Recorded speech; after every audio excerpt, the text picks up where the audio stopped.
And speak.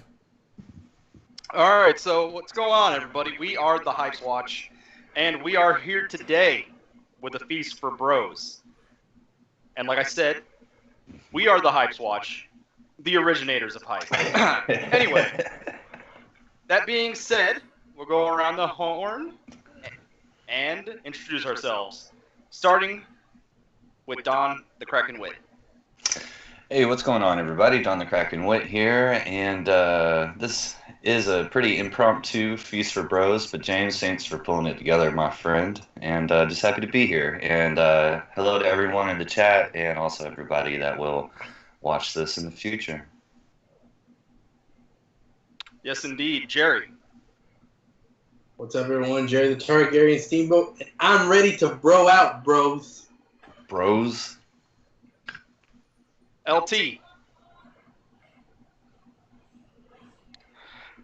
Hello, everybody. LT Giles here, and just happy to be here with my bros, and let's bro on! And of course, Don Willie. Valor, bro, goalless. Bro Yeah. goalless. Yeah, man. It's Don Willie. I'm back with the glasses. I'm back as the Mad Titan. Hopefully, they will not make me the pissed off Titan tonight like they did last week. You bastards.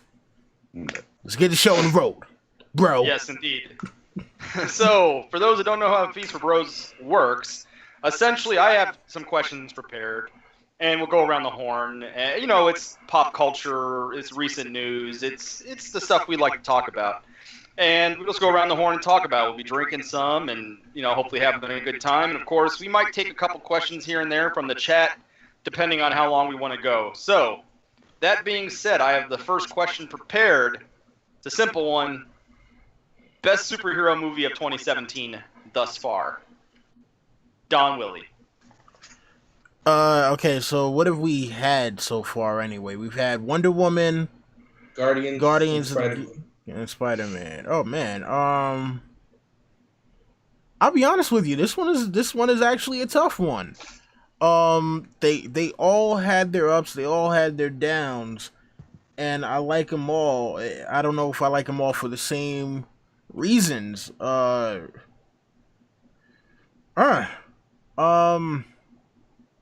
Logan. Don't forget Logan. Oh, Logan was this year? Okay. Shit. God damn it, James. You're trying to get me to fucking think here. I didn't actually want to think. You know what? I'm going to say Spider-Man, because to me that was the only one that didn't necessarily fall apart in the third act with the villain. Now, don't get me wrong. Logan I thought was awesome, but I had the most fun, and I enjoyed Spider-Man the most out of all of them. Right on. And there is a question involving Logan later, so we'll get to that. But LT, your favorite superhero movie of 2017? Well, it's unanimous because I haven't seen the other three, but Logan, I'll tell you something. I enjoyed it in the theater, but my roommate red boxed it, and I watched it with them, and I enjoyed it more on my second try. So, I haven't seen the other three, so I'm gonna have to go with Logan. Logan by default for LT. Jerry. All right, so Logan, I can't stand Hugh Jackman as fucking Wolverine, so that's just eliminated from the beginning. Just hating, son. Wonder Woman Hating. was really good until the third act, which just took it a little bit below. Still ended up good, but that third act really brought it down. As I really loved Lego Batman. That was a fucking love letter to Batman fans, and it was fucking hilarious and awesome. But really the two best were easily Guardians and Spider-Man, and I'm going to go with Spider-Man. I think it was a little bit better than Guardians. You stole Fair enough. mine. Kraken. I'd say Lego Batman, but Jerry just brought it up. I was going to blow everybody's minds and be like, yeah, y'all forgot about that one, didn't you? That was a great movie, and it was just a nod to... There were so many deep cuts in there, that like you had to be like a real big Batman fan to catch all of them. you had to read the comics, you had to watch the '60s show, you had to watch all the Tim Burton movies, and You had to watch Joe the '90s Schumacher show, yeah, Yeah, because they had Condiment King in there and everything. Mm-hmm. Wow. Yeah, Lego Batman was great. I really enjoyed it. I've seen all these movies except Wonder Woman, so I can't. Obviously, I can't judge that movie. For me, I guess I'll be the one that says Guardians. I had Spider-Man ranked higher, but after I thought about it, I don't know. I liked Guardians a little bit more. I think it had a little bit more emotional resonance. If you've seen the movie, not going to spoil anything, but and I also just liked its craziness involving the villain.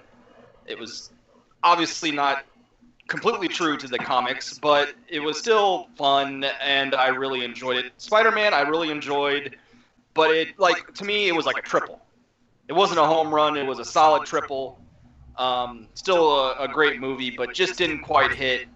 I thought Guardians was just a smidge better, but that being said, Spider-Man is still a great movie, and Lego Batman's a great movie, and Logan. Well, I have a question for Logan later, so we'll save that for that. All right, so that question is done. Here's the next question. Of course, in the news, we know that an Obi-Wan Kenobi movie is going to be happening, and of course, we already have a Han Solo movie that's in production, directed by Ron Howard, starring Aiden Heidenreich, I believe his name is, along with Donald Glover as Lando. So the question is, what's your opinion on the Obi-Wan and Han Solo movies? Do we need them, or is this just Disney cash grab? We'll start with Kraken first on this one. I'd say cash grab. I mean, like, you could do Obi-Wan Kenobi because the first three, Star Wars or episode 1, 2, and 3, I think they're collectively garbage, and everybody feels that way. So you could reboot Obi-Wan, but how are you gonna redo the Han Solo? You know what I'm saying? That's Harrison Ford through and through. It's kind of against the rules, but I think it's just a cash grab. I just don't see them really having a point to it. Yeah, it's one of those things where you're making movies of these established characters. Well, we know where they're going to end up. Right. It's like we know it's going to happen, or we know at least that there's not going to be any tension or stakes because we know that, well, they're going to live to get to the point where they're at, or I don't know. But Jerry, what's your opinion of these character movies that we're getting? Well, the entire Disney space movies are a cash grab at this point. John Carter, that was a cash grab. John Carter was actually pretty decent. I like that movie. And I like it better, actually, than some of the Star Wars stuff coming out. But Han Solo, we had the best part about the Han Solo character was he had kind of this rebel, mysterious background. No matter what they're going to do, like this bad boy background, no matter what you're going to do, you're going to come in with the fucking safe-ass, nonsensical stuff, like, Disney thing. And it's just going to make the Han Solo character less cool than we all imagined him to be. Obi-Wan, what are you going to do with Obi-Wan? Are you going to do a movie before the prequels and when he was with the Qui-Gon Jinn? Maybe we're bringing Qui-Gon. Maybe we're doing Qui-Gon Jinn. That I can get behind. I can get behind a Qui-Gon Jinn movie with Obi-Wan with him. Or are we saying that Obi-Wan had worthwhile adventures during that whole time he was on Tatooine? I mean, he did do a few things here and there. Like he wasn't just in that cave the whole time. But it was relatively uneventful life, or else he would have got found by the Emperor. That was if he had too much excitement. Is this going to be things with him and Anakin, and we're going to bring back Hayden Christensen? Like, I have so many questions about what are you going to do? Yeah, I wish, I would actually be okay with a Qui-Gon Jinn movie because he's not like a super established character, and we could actually learn some things about his character. Why he's so rebellious and stuff. Yeah, or give us maybe yeah, they want to make a movie. All you gotta do is slap Star Wars on it. You want to give us like a Star Wars The Old Republic movie? People will go and watch it just because that says fucking Star Wars on it. So just I don't know why they have to give us like these established characters that we know a lot about. But LT, what's your opinion? Well, Kraken, I guess you don't know me that well because I don't think the prequels are garbage. I'm the one guy here who doesn't hate them. I'll take as much Star Wars as I could get. I don't give a fuck. It could be about some random Jedi across the galaxy. If it's Jedis, if there's lightsabers, I'm in on it. Now, Han Solo, yeah, I mean, there's only one Harrison Ford, and I actually, when there was rumors, and I know you guys could tear me a new asshole for this, but when there's rumors that James Franco's little brother was going to play him, I actually think he resembles Harrison Ford a little bit.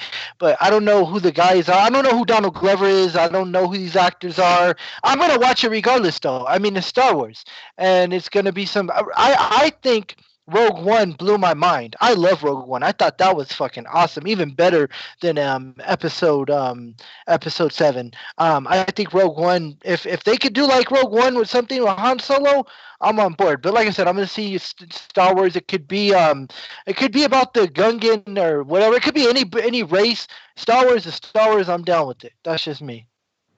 I'm gonna agree with you, LT, that Dave Franco does look kind of like Harrison Ford. The only problem I have with him is that he always looks like he's fucking high, even when he's not high. So it'd be kind of looking like, man, what kind of drugs is Han Solo taking? Well, that could go with the comedy, and yeah, but I know what you're saying, but he's not going to be him, so, I mean, well, you got to think, you're talking about Han in his smuggling days. He probably spent a lot of time drunk and high, so that would have worked to have Dave Franco to be Han Solo for that. That's the one thing, too, Oh, okay, go ahead, James. No, go ahead, LT.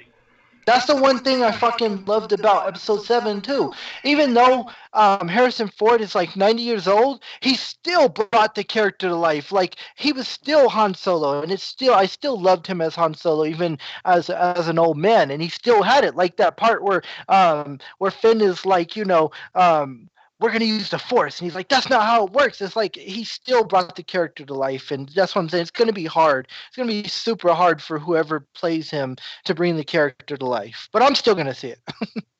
Well, I mean, I think we're all going to see it, LT. I mean, we're still going to see it. It's just, is it going to be good? That's the question. Or is it going to be revolutionary? If they, like I said, if they could do it similar to Rogue One, I thought Rogue One was awesome. Don Willie. I mean, well, you know what? Yes, this is most definitely a cash grab. And unfortunately, I think it might be a cash grab in the wrong places. I mean, we do want more Star Wars movies. We want things that expand the universe. But, yeah, when it comes to established characters, especially, ones who appeared in the original trilogy, it's going to be way too hard for people to get over the fact that Harrison Ford is not playing Han Solo, and Billy D. Williams is not going to be playing Lando Calrissian. It's going to look too weird. And on top of that, like, all right, so for the Obi-Wan movie, if any of you guys have read any of the comic books, Obi-Wan did do a lot of stuff in between when he wasn't like after the whole thing with with him taking Luke to Tatooine. So that could work, but they'd have to find a way to explain it. Obviously he's going under the name Ben Kenobi and not Obi-Wan, but there's some way that they could do it. But real quick, I think is that even canon anymore? Like when he went and saved Luke from Tusken Raiders and stuff like that? It's not. But you know what? Look, what I would like to see, what I think would be the better movie, which a lot of people have probably been asking for, is the Darth Vader Jedi Purge movie. That's the one that I think people really want to see, because we've heard about Darth Vader doing this massive Jedi Purge, and we never got to see that. People want to see authentic lightsaber battles. They want to see, They want to see more of the Darth Vader that we got in Rogue One. That the only issue I have with that is like, what do you do plot wise? Because as far as the Great Purge that I know, it was just basically Vader finding Jedi, killing him, finding Jedi, killing him, finding Jedi, killing him. But Jerry, How do you I was gonna bring up something. The Suspended Wave was a great channel for Star Wars. If anybody hasn't heard of them, he did a video recently on the Jedi Master that wounded Vader grievously, and Vader killed him or whatever. And that could be the plot point. You could have like Vader killing all these Jedi, and then this is the final showdown, and the guy almost fucks him up, and then that's the end. And then. Yeah, I think that'd be awesome. Vader, come on, that's the thing. I've watched, it's on Netflix now, Rogue One. I've watched that last scene where Vader's fucking people up like 1,000 times. I've watched it over and over and over again. Vader, man, come on. Who doesn't want to see Vader? I mean, and just definitely. I was just say that. Oh, go ahead, Jim. Sorry about that. I was just going to say that the end Vader scene in Rogue One was a lot better than the end Vader scene in Revenge of the Sith. No! Oh, yeah, that was bad. That was... I mean, look, I mean, personally, like I said, I think that there is a compelling story because, at this point, you could have it not only... You could have it to where, yes, Vader is the central character, but have him almost like Jason. Have Vader kind of like Jason hunting down a group. I mean, like when LT said that, I was thinking something like, he's the fucking, slasher killer. He's killing everyone. Yeah, think about it, right? I guess fucking Laurie Strode escapes him at the end. Is that what's gonna happen? I mean, I don't know, but think about it like this, right? You have, let's say a group of Jedi, let's say a group of 10 or 15 Jedi, let's say 4 Jedi Masters and 6 Padawans, right?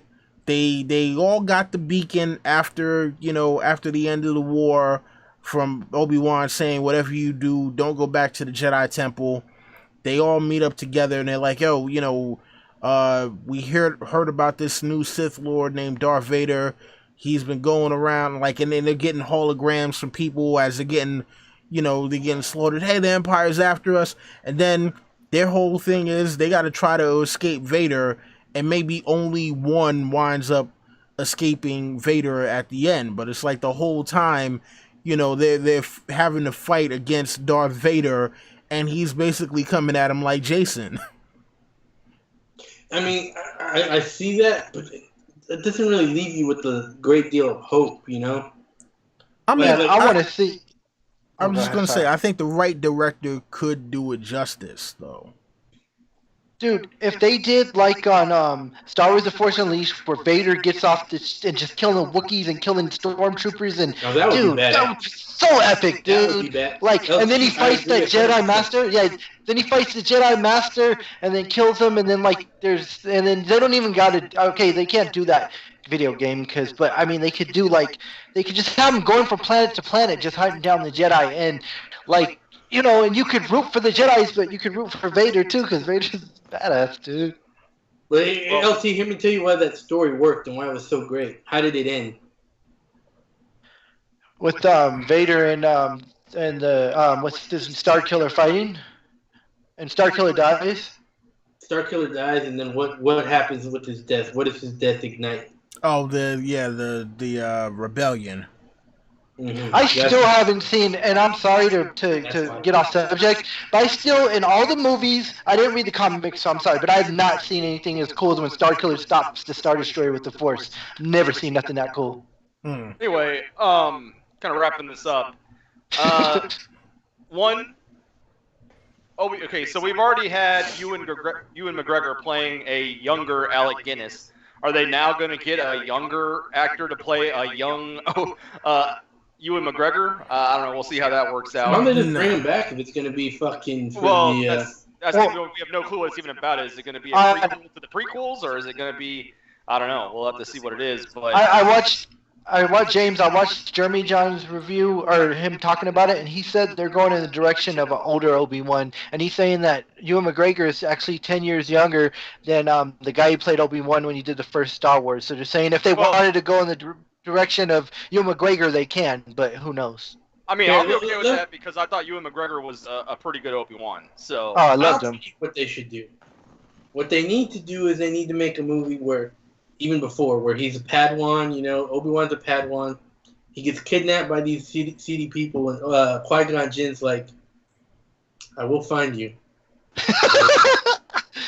Could we see Yoda in that movie? That's the thing, too. Or, I mean, if it's older Obi-Wan, Yoda's on Debica, or whatever it's called. Yes. Dagobah. So if it's old Obi-Wan, we're not going to see Yoda. But if it's young Obi-Wan, we'll see him. But I guess we can move on, right, James?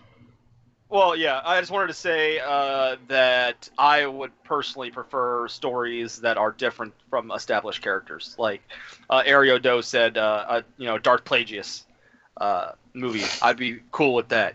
So something new.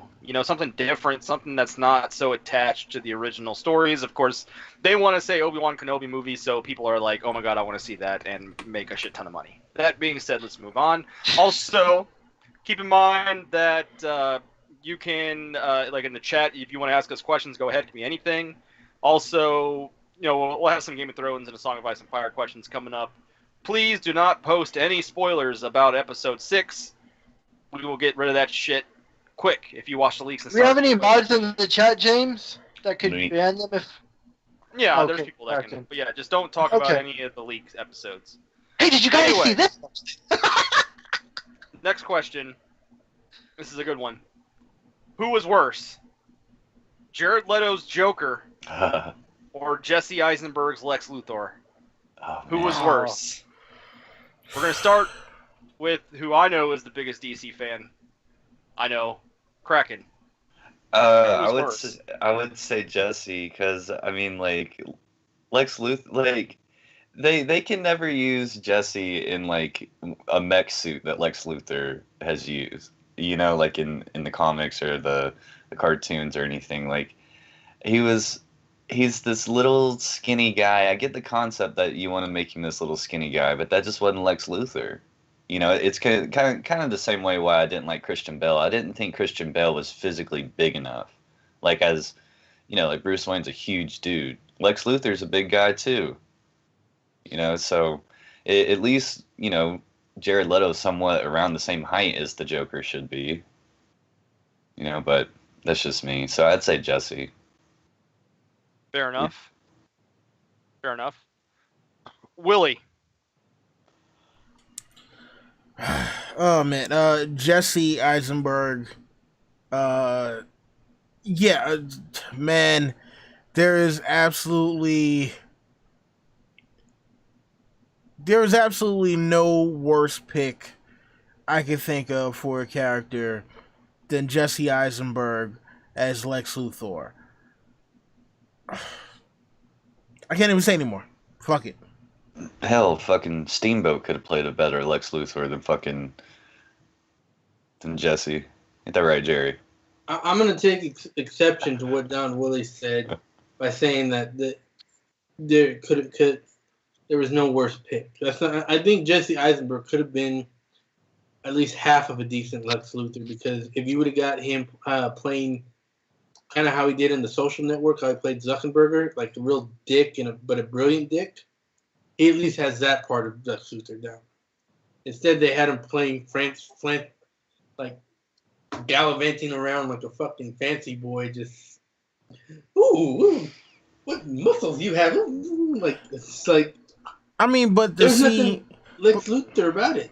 But see, here's the issue too, though, because remember, Lex Luthor also, is kind of physically imposing as well. Lex Luthor, even though, I'm saying, even though Lex Luthor isn't like the world's greatest combatant, if he stands in front of Batman or Superman, you're not going to get the impression that, if one of them slaps him, his life is over. I mean, it's baby steps. I mean, it's just like Batman. We started out with Keaton, who was way too fucking small. Like, he was probably smaller than Jesse Eisenberg, and he's playing Batman. And, you know, we eventually got to a fairly, at least Affleck has finally the stature to play Batman. Yeah. I agree that Jesse Eisenberg, even wasn't a good pick either way, but at least he could have gotten part of it right. And with this, he got nothing right. Or he was directed to do nothing right. He could have played. Go for it. Well, I was gonna say he could have played like Lois Lane's little cameraman assistant, you know, for like comedic relief. I mean, like he probably could have nailed that, you know, if they would have actually used that character, you know, and like him and Superman. They did were have that character. close. Remember, he got shot. Yeah, I know, but I'm saying if they would have utilized, you know, his character from the comic book, yeah, you know, like he's always falling down, you know, he's breaking shit. Fucking, he has to have a little beacon to Superman just come and save him because he's always doing weird stuff.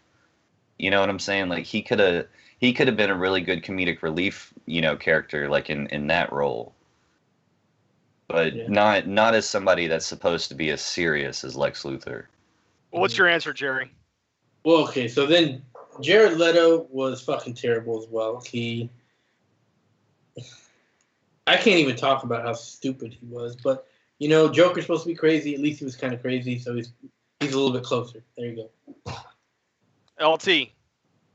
Well, I mean, okay, so I definitely hate Jesse Eisenberg as Lex Luthor, but to be fair, I don't really like the look. I hate the look of Jared Leto as Joker, but to be fair, when I watched that movie, see, I heard you, James, talk bad about this movie for months before I saw it. I didn't see it. And then I finally watched it, right? And I don't agree because Jared Leto was in the movie for 5 minutes. That's not enough time for me to get an assessment to say that he's the baddest Joker. Now, look, I hate that fucking look. That look is garbage. I do not like it. So I agree with you there. Now, Jesse Eisenberg, yeah, he doesn't look like Lex Luthor at one bit. And I always wanted to see, like in the animated movie, where Lex Luthor beats the shit out of Superman with the kryptonite gloves, and I can't see Jesse Eisenberg doing that. So yeah, I'm gonna have to go with Jesse Eisenberg. Well, I'll be the lone wolf here.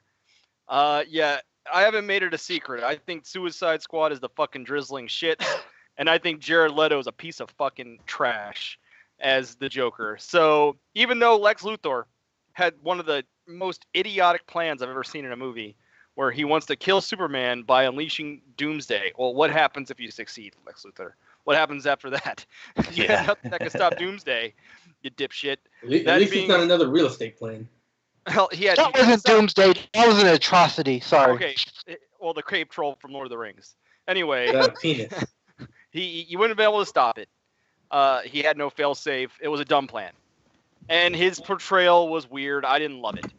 That being said, Suicide Squad is the absolute drizzling shits, and Jared Leto, I hated his fucking Joker. It was the fucking worst I've ever seen. I'm sorry, I fucking hated it. I hated how he was like an effeminate weirdo. Like, that's not the Joker. Like, the Joker is just crazy, you know. But he's not like this weird like edgelord. That's like I don't know. I hated it. I'm sorry. That's just my opinion. I think the Joker was a shit. I mean, the Joker made me more mad. The joke, because I like the Joker more than I like Lex Luthor, but I mean, not Lex Luthor, Lex Luthor. But I mean, if I'm just evaluating them like unbiasedly, saying who was worse, it's got to be fucking Eisenberg because he wasn't anything like his character. And at least, I mean, we're talking like Eisenberg at least was like 0% versus 2%, you know. So well, the thing is though, like they specifically said that this is supposed to be the Lex Luthor that we know, his son. So I could like forgive it for being different. I thought his plan was stupid, but I could forgive him for being different than the Lex Luthor we know because they said specifically that he's not the same Lex Luthor. He's like a new Lex Luthor. He's a son. So I viewed it differently. Wait, hold on. He's supposed to be He's supposed to be classic Lex Luthor's son? Yeah. Yes, that's supposed to be the case. He's supposed to be like his son. Because they brought up Lex Luthor, his dad, in the movie, but he's supposed to be Lex Luthor's son. That's the reason why I viewed it differently, because he's playing a different character that they wanted to interpret differently. But Jared Leto was playing the classic Joker, and I just thought he played it. I didn't like it. I got a question for you, James. Yeah. So, if there's going to be a movie, if it's Suicide Squad 2, or if it's any movie and Jared Leto's playing Joker, you will not go see it, right? No, I'll see it. That don't mean I'll have to like it. But okay, so Suicide Squad 2 you'll watch. You will waste your time Actually, with it. If well, you hate. no. Suicide Squad 2, I'll wait for it to come out on fucking Redbox. Oh, okay, okay. I won't okay. go to the theaters and watch it. Unless I get it for free on T-Mobile Tuesday. But Let's just say I like the Funimation Joker better than Leto's Joker. Oh wow. I like every Joker before Leto's Joker. Me personally. But I'm I'm willing to guess a quick answer, and I bet I know all your guys' answers. Mine is 50-50, but just a quick question real quick. Who's better?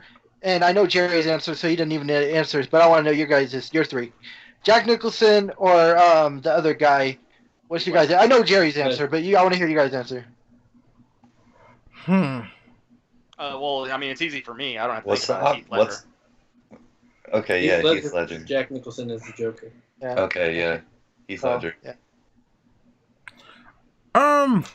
Man.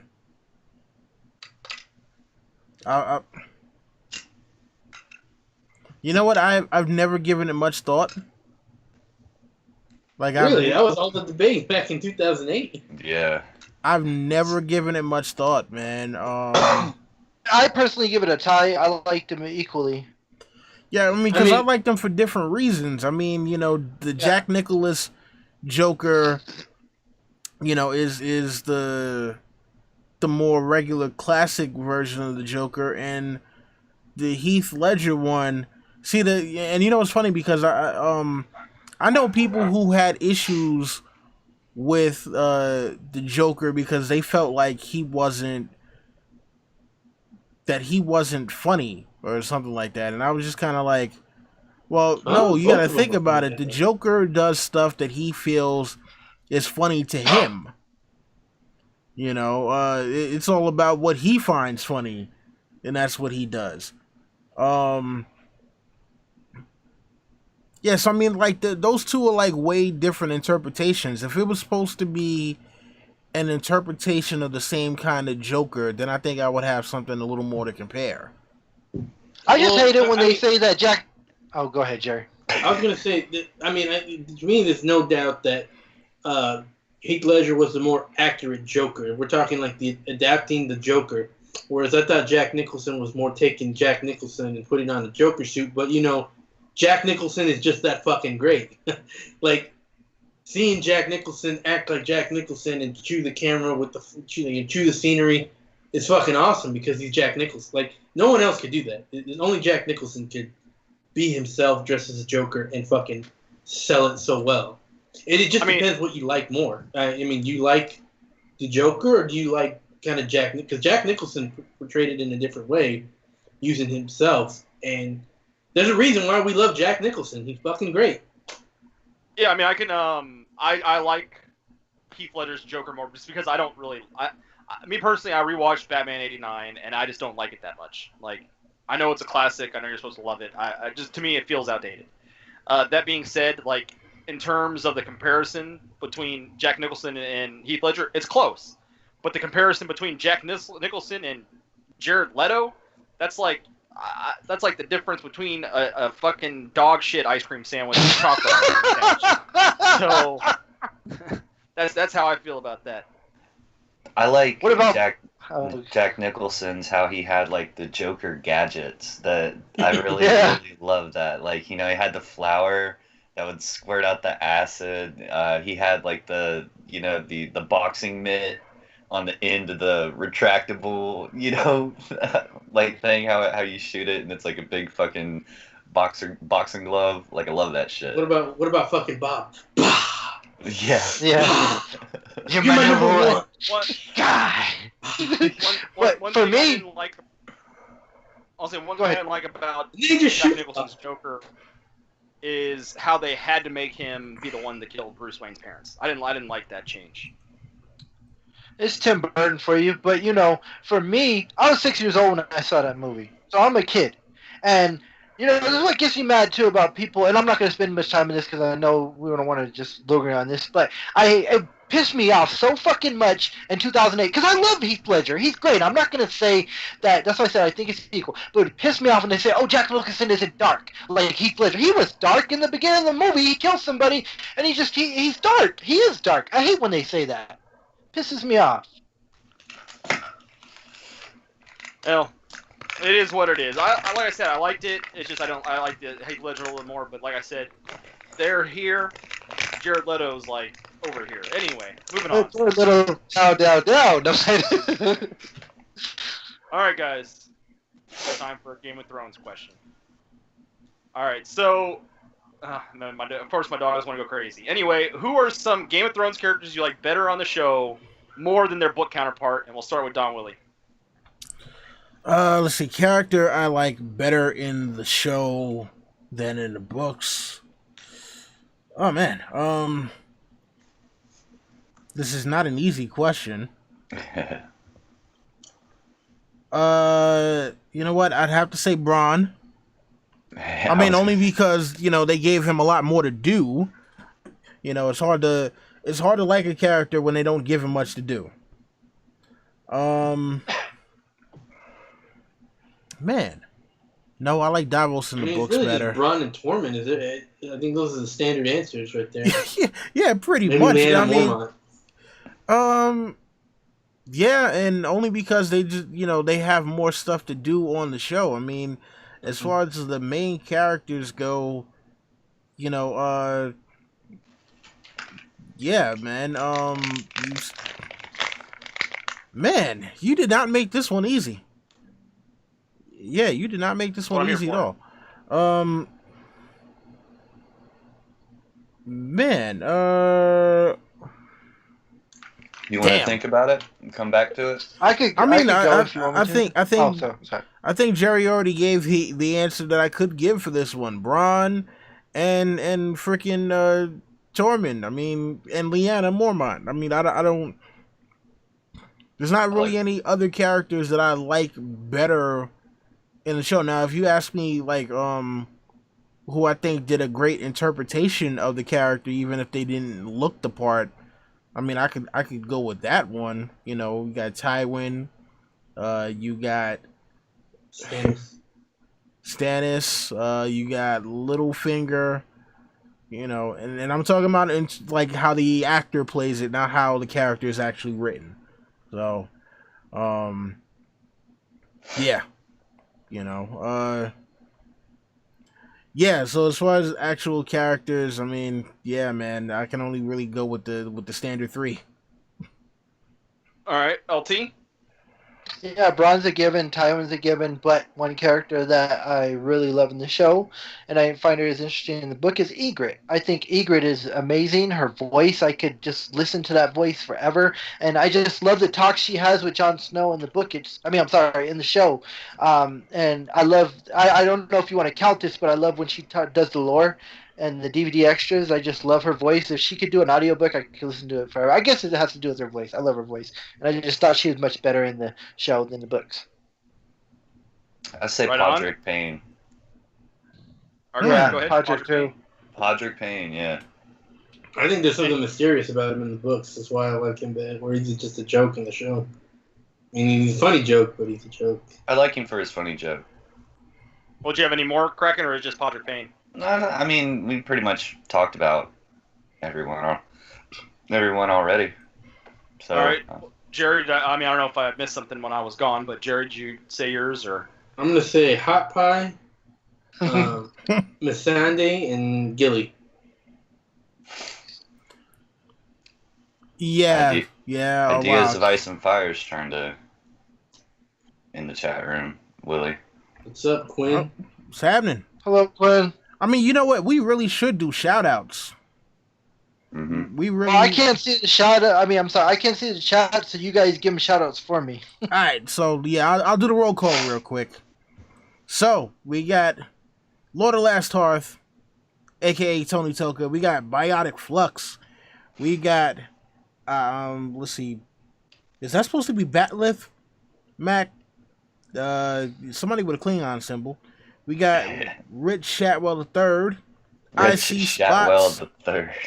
Oh, we got AU Pack Mule, ultimate friend of the watch. Moni G, Ideas of Ice and Fire. Did I mention Biotic Flux? If I didn't, then, there you go. Frank from Way Off Topic Radio. Spots, yeah. Aerodo. Let's see here. Is that it for right now? I think that is all that we have currently in the chat. If there's anybody else in the chat who would like to shout out, please make sure to put it in the chat room so that we can see you. But yeah, my opinion on this question I had. Yeah, you brought up Braun for sure, Tormund for sure, and a lot of it's because they expand upon their book characters. Tywin for sure, because I think Tywin in the books is way overrated. He's really barely in it. That being said, one that probably is going to surprise people I think they like his book character, but I don't really like him as much as the Hound. I like the Hound a lot better in the show because I like Rory McCann. I think he does a great performance, and I think they kind of portray him in a better light. And I don't know. And Jorah, I like Jorah a lot better in the books. I mean, in the show, because in the books he's not likable at all, and in the show, douche in the books. Yeah, he's a douche in the books, and Ian Glenn does a very subdued performance that's not as creepy, and he's a great actor. So I would say Jorah and the Hound are two that I like a lot better on the show than the books. Did Jorah ever kiss Daenerys in the show, or was that only in the book? That only happened in the book. It didn't happen in the show. Okay, I agree with all those picks, James. I totally agree. Shout out to JD. Did we say shout out to JD? Yeah, he just joined us. Shout out to our man. What up, JD? Oh man, one of these days we gotta tell him to get his ass in here. One of these days we're gonna have to do it. Yeah, we're gonna have to do it later so JD can join. Yeah, man. Willie, are you checking the Skype chat? But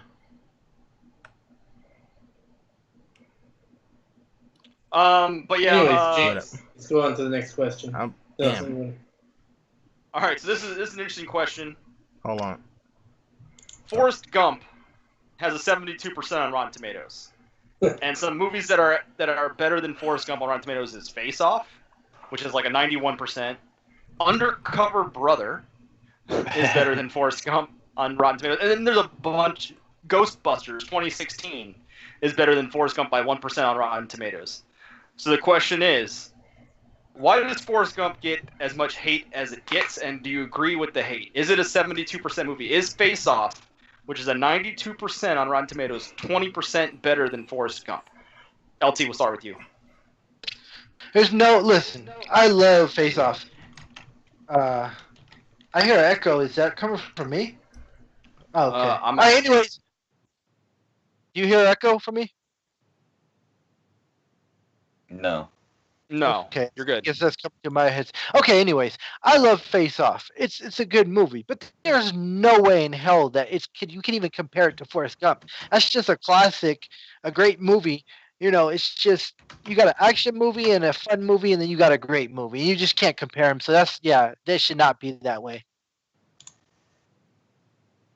All right, simple. Jerry? I see that 72%, and I'm like, I feel like they're taking crazy pills. I mean,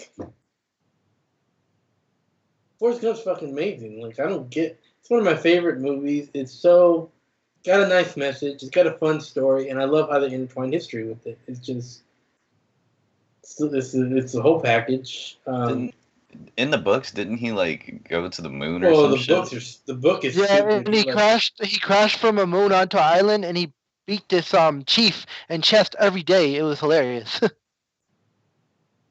Yeah. I didn't even know it was a book till after I saw the movie, and then I read it. It's not. The book's not that great. The movie's amazing, but the book's not that great. But yeah, it's no contest. So those movies are fun, but Forrest Gump is a legit great movie. Yeah, indeed. I think it Crack- might get some backlash because it won Best Picture over Shawshank, which, I would have picked Shawshank, but and some people would have picked Pulp Fiction that year. So I think it might get a little bit of backlash from that, from winning the best out of all those. Like, there might be haters hating. So. Does anybody know what Shawshank's Rotten Tomato score is? It's really high. It's like 99% or like 100%. Okay. Something like that. Okay. Kraken. No, I think it deserves way higher than a 72.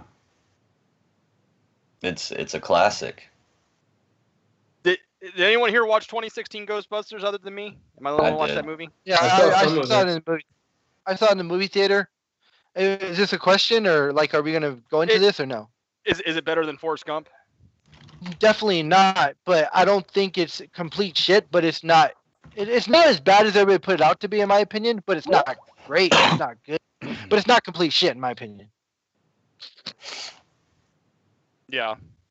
To me, I don't know why Forrest Gump is a hate. I think it's a great feel-good movie, and I don't understand it. I mean, it's better than Ghostbusters 2016. Sorry, but Yeah, listen. The people who rate that higher than the people who rate that higher than Forrest Gump. Yeah, fuck them. I know it probably. Indeed. Let me shut up. Never mind. no, it's all good. Well, I like this question here. And yes, Biotic Flux, I do agree that 2016 Ghostbusters is a fucking ass indeed. Anyway, moving on. And I think this is a good one because we've seen a lot of movies remade that do not need to be remade. We just spoke of one. It's called Ghostbusters 2016. Did not need to be remade. So, okay, look, we just got Ideas in Ice and Fire in here. Are you here, Quinn? Oh, nice. Yes. Look, can we talk about Forrest? Let me talk about Forrest Gump. Hang on. Okay. Go I love ahead. Forrest Gump. I love Forrest Gump. I think Tom Hanks is like so freaking good in that movie. And I think that some of the problems that people have with it, I don't agree. Like people don't like that it's kind of like historically inaccurate. And I've heard people complain that the film just kind of like meanders and he doesn't really go anywhere. But to me, it's really about that journey. And I liked seeing this time interpreted through the eyes of a simple man. I thought it was great. It's a feel-good movie. I love it. Forrest Gump deserves at least a 90% on Rotten Tomatoes. At least. There you 90%. go. I agree. So you're Forrest cool Gump. with you're cool talking about other stuff other than A Song of Ice and Fire, right? Sure. Yeah. All right, cool. Fine. All right, so as I was talking about, we just jumped in. Of course, this is Ideas of Ice and Fire. You all know them. You all love them. Great channel. Subscribe to them. That being said, as I was talking about, there's a lot of movies that don't need to be remade. Ghostbusters 2016 was one of them. You know, they come out every year. You know, Ben-Hur is another example. So my question is, name a movie that you feel should be remade, that deserves a remake, and we'll start with Quinn on this one. Oh God.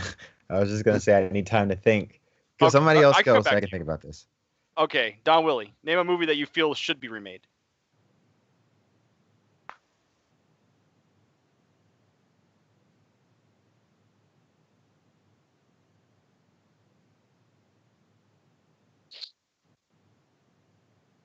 Okay. I'll go first to give everyone an idea. Okay. So I personally think that movies that should be remade are like movies that are outdated technologically or could have been made better with new technology. They might have had a flaw in their CG, etc. And the one that comes to my mind, I know specifically that I know LT loves this movie. I personally do not like it. Is Spawn. And I think that a new Spawn with new updated CGI could be amazing. You know, maybe with a little different story and a little different, maybe get some new fresh actors and stuff. I think a new Spawn could be remade and be great because the CGI is crazy outdated when you watch that movie.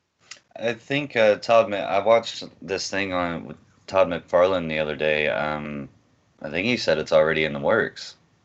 Yeah, Well, then there there's you talk that There was talk, and this, please don't let this happen. There was talk that Jamie Foxx was going to play Spawn. That's just a travesty. If he cannot do it, I'm sorry. Now, Michael J. White is still in great shape. He still looks good. Just have Michael J. White, like you said, do the better CGI, and you could do it. But it's got to be R-rated. If you go to the comics, it's got to be R-rated. It can't be what they did in the 90s because they tried to market it to kids. You got to make it R-rated, and it would be freaking badass. Yeah, because I mean, when you actually do it the right way, like look at the HBO's special that Spawn had. Oh, You know, yeah. like that was fucking amazing. Like I remember my parents even bought me that VHS, like the fucking hardcore ass HBO series. That I had that on VHS. It was pretty badass. But yeah, Spawn was my idea because, like I said, I think you need to pick a movie that wasn't like a classic.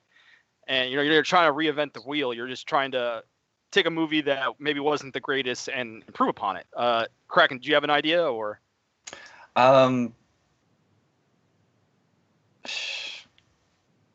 don't know, man.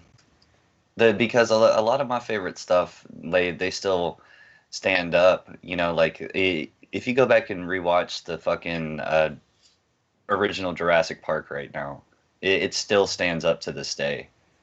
You know, I can't really think of anything, you know, because like if I typically don't like something, then I just forget about it. You know, I don't know. That's a tough question. I kind of have an answer now. So All right, go ahead. I think I've got a couple actually. So in the 90s, I really liked sci-fi movies. I've always liked sci-fi. There was this terrible sci-fi movie that came out in the 90s called Species, which was about, it was like this alien chick and she just needed to breed. And like the makeup was really good. It had some really good puppets and like makeup. There was like so that was really good, but like the acting was terrible. You know, it wasn't expanded upon really well. So I feel like that could be done really well, and you could add some more, you know, more sci-fi themes and ideas to it. Actually expand upon this race of aliens a little bit more and make it actually sci-fi instead of just like an action movie about. Really, it was like porn. That's basically what it was. It was like oh yeah, we're gonna watch this hot alien chick have sex. But yeah, I liked those movies when I was younger. And another movie, even though I love Angelina Jolie, Tomb Raider.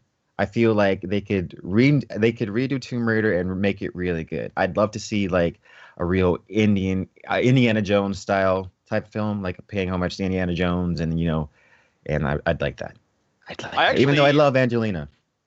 I actually believe they're doing that. They're making really? Tomb Raider. Yeah, they're making it with Alicia Vikander, who played the robot Ava in Ex Machina, and she also was in Theory of Everything. She won an Oscar for. I believe she's playing Lara Croft. I don't want to sound like an asshole, but like, does she have the body for that? I mean, the new Lara Croft is kind of more, I guess, regular. But you know, Angelina Jolie she was Lara Croft. Like there was talk. Busty. There was talk for a minute that Daisy Ridley was going to do it, but I don't think she has the body for it either. But she backed out. But they were talking to her about it. I mean, she's hot. I remember. Oh, I know what yeah. she looks like, but you know, she's not Angelina Jolie in her prime. She's really. But see, not. I think those are great answers because, like I said, I believe a remake shouldn't be a remake of a classic because, like, what can you do on that? You know. Yeah, it needs to be something that you can improve upon. Right. So. Jerry, do you have an answer? Oh yeah, I got several. I mean, so many that I want to get into the Marvel universe. Like I want to read like X-Men redone. I want Fantastic Four redone. I'd like to get Blade in there. I think that's one that could use a redoing. Howard the Duck is another one. All those Marvel ones pretty much could use a good remake and get them in there. King Kong versus Godzilla. That's one. I think they're planning on. That's coming. That's coming. Mm-hmm. Yeah. The Iliad and then a sequel, The Odyssey. They should do that. They could remake Troy, written by Benioff. Yeah. Oh god. A friend of mine loves that movie, Troy. He has like posters all over his house and like. I mean, there's some good elements to it. Like the fighting's good. The fighting's good. but the writing's terrible in that movie. And then Dune, I know they're making a movie, but I'd like to see a remake of the TV series, which they did a pretty decent job of the TV series that they made in 2003, I think, or 2002. Yeah, it's from it. They did 2 different miniseries. They did Dune, and then they did The Children of Dune. But the problem with those is they look so low budget. Like it kind of took you away. If they did if they treated them right with the right budget and made it look good, and not make, I don't know what's with Dune with people trying to make it look so stupid. Like, I don't remember in the books them saying, "Hey," and they dress ridiculous. You know.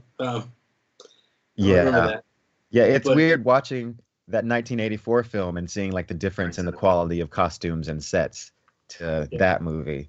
So I mean, to that miniseries.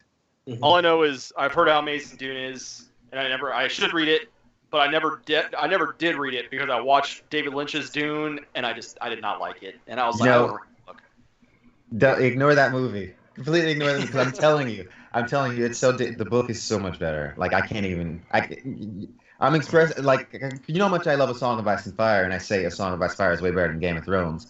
Well, like Dune is like that times 10. Like that book is like, it's not even. It's like a retard got read Dune and just like came up with his own thing. Yeah, I'll check. I definitely want to check it out for sure. Huh. But yeah, Don Willie, did you come up with an answer? A movie that needs to be remade. Transformers 1986. No, Transformers 1986 is perfect. Shut your mouth, Jerry. Don't you ever say anything like that ever again in your life. I meant Michael Bay's Transformers. Oh, good. Listen, Michael Bay's Transformers need to be scrapped from history. Period. Point blank. G.I. Joe. Also, those 2 movies need to be scrapped. Period. Point blank. Let's see. Jeez, man, they need to be remade. You're saying like that, like need to be remade, or it wouldn't be a problem? Just like should be remade. You know, it doesn't need to be remade. It just should be remade. Like if you heard that Hollywood was going to remake a movie, what would that movie you'd want it to be? Like if they're going to do it, you know, pick a movie. Oh, Logan's Run. Logan's Run. If you guys have not seen Logan's Run, very interesting concept, but I think A, the technology is outdated, and B, I think they could have used some tightening up on the story. I remember in the early 2000s hearing about that movie, especially because, you know, in the early, like the late 90s and the early 2000s, when it was this whole kind of wave of people talking about the Illuminati and all that stuff, one of the movies people kept on telling me to watch was Logan's Run. So I wound up getting that movie back when they had Virgin Megastore for like, I don't know, $5 or $10. I remember watching the movie thinking to myself, okay, this is interesting, but it's like, why were so many people like adamant that I must watch this movie? I'm like, I didn't see anything too crazy to where it was like, all right, this is a movie that just absolutely must be watched. And one other movie I would say that I think they could possibly get right if you get the right director to do it, Fist of the North Star. Because they had a made-for-TV movie that came on like either Cinemax or Showtime like 20-something years ago, and that movie was absolutely just straight garbage. So, you know, I would love to see a properly done Fist of the North Star. Well, I thought of a few more. Night Flyers, based on George R. R. Martin's short work that could use a remake. The Sand Kings, the one that our latest episode of, that could be a remake. And yeah, or maybe they should also remake some of the fucking 80s fantasy movies that were, you know, kind of strange, like Crawl and Beastmaster and Wishmaster, yes, and Dragon Slayer and the Sword Sorcerer and something. I have a good one. Darkstalker. I'd want to see the Judd Apatow produced Seth Rogen vehicle with all that crew version of Reefer Madness. Do a remake of Reefer Madness as a scathing, satirical movie with all those stoners. I'd want to see that. Reefer Madness. Barbarians. Wow. Your Hunter from the Future.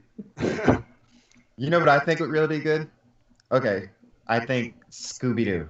Did you know that the original cut of that live-action Scooby-Doo movie was rated R? And they cut in, like, they took this movie to the studio and they were like, no, this is way too bad. So, like, they cut it and made it for kids.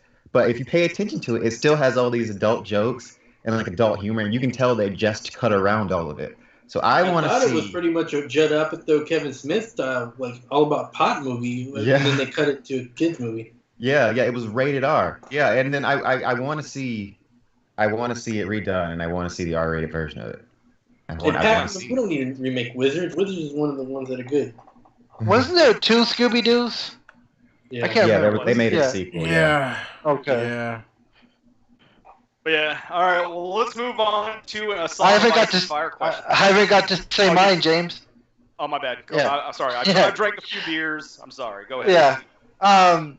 All right, so they need to get somebody who's actually read King Arthur and the Knights in the Round Table book, because I haven't even seen this new King Arthur movie, but that's not King Arthur. Or this new whatever it's called. I don't even want to waste my time with it. The King Arthur with Clive Owen, not King Arthur. So they need to get somebody who's read the book. And I mean, Excalibur is a masterpiece in my opinion, but I just would like to see a modern, newer storytelling of actual King Arthur. And a movie that I enjoyed in the '80s with Arnold Schwarzenegger was actually called Running Man. I thought this movie was on the money. Yeah. Yeah, I would love to see that movie remade with new actors. Maybe have what's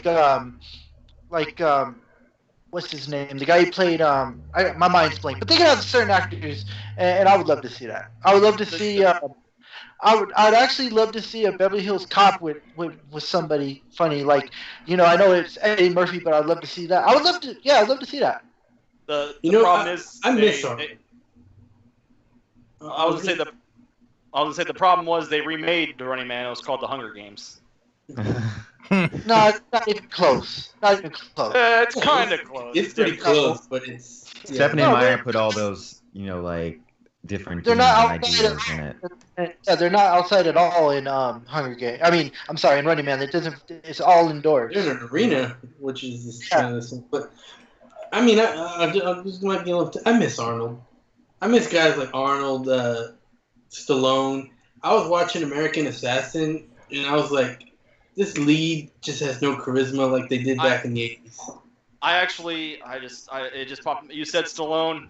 I want a Demolition Man remake of where it was more like the first part of the movie, where it was more of like a satire of what the future was going to be, and then it kind of got into action schlock. Give me a Demolition Man remake of where it's more like the beginning part of the movie. Anyway, moving on to a Song of Ice and Fire question.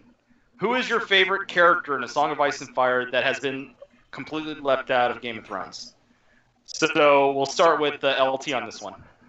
Give me time to think.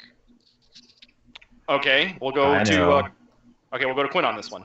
Ariane Martell. I mean, she's such a good character in A Feast for Crows, and they just completely cut that character out and gave me a bunch of crappy characters that I didn't like or care about, and I hated it. So there you go. That is indeed the case. Kraken. Muted. You're muted, Kraken. But I already know your answer, but you're muted. Oh, I was gonna say the obvious answer is Victorian, but I think it'd have been really cool if we'd had like a strong bell wasp maybe. Yes. Or Danny. That'd be really cool. Like, I mean, I thought Dario was awesome with his little knife trick, to kill their champion, but it'd have been a lot cooler if we just see a strong bell wasp cut this dude's head off and shit down his throat. That'd be really cool. Indeed. Strong Bell Wasp is an interesting character. Sad they Jared. left him out. Yeah. Littlefinger and Varys and Dora Let's get Martell. Oh, Euron. Yeah, I mean. Oh man. They're I hear you. completely I hear different what in you're the saying. show. Yeah, I hear what you're saying, but what's your real answer? I guess Quentin. Hashtag Quentin lives. Quentin is dead. Hey! You watch that. Quentin is the Oaken Fist. I'm telling you, he's Oaken Fist. What's your answer, John Willie? Yeah, Victorian Greyjoy, Makoro, Marwyn.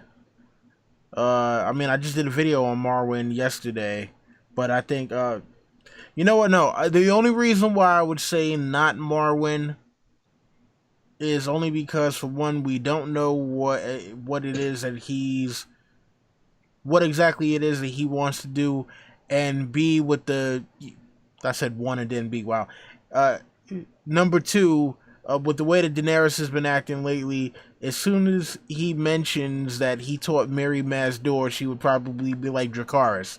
So, yeah, you know what? I don't think we need Marwyn in, but yeah, Makoro, I thought it would be awesome. I mean, because we really haven't got enough of the whole thing with the Red Priest and just, the different kind of things, because each one of them seemed like they can do a different, there's something different.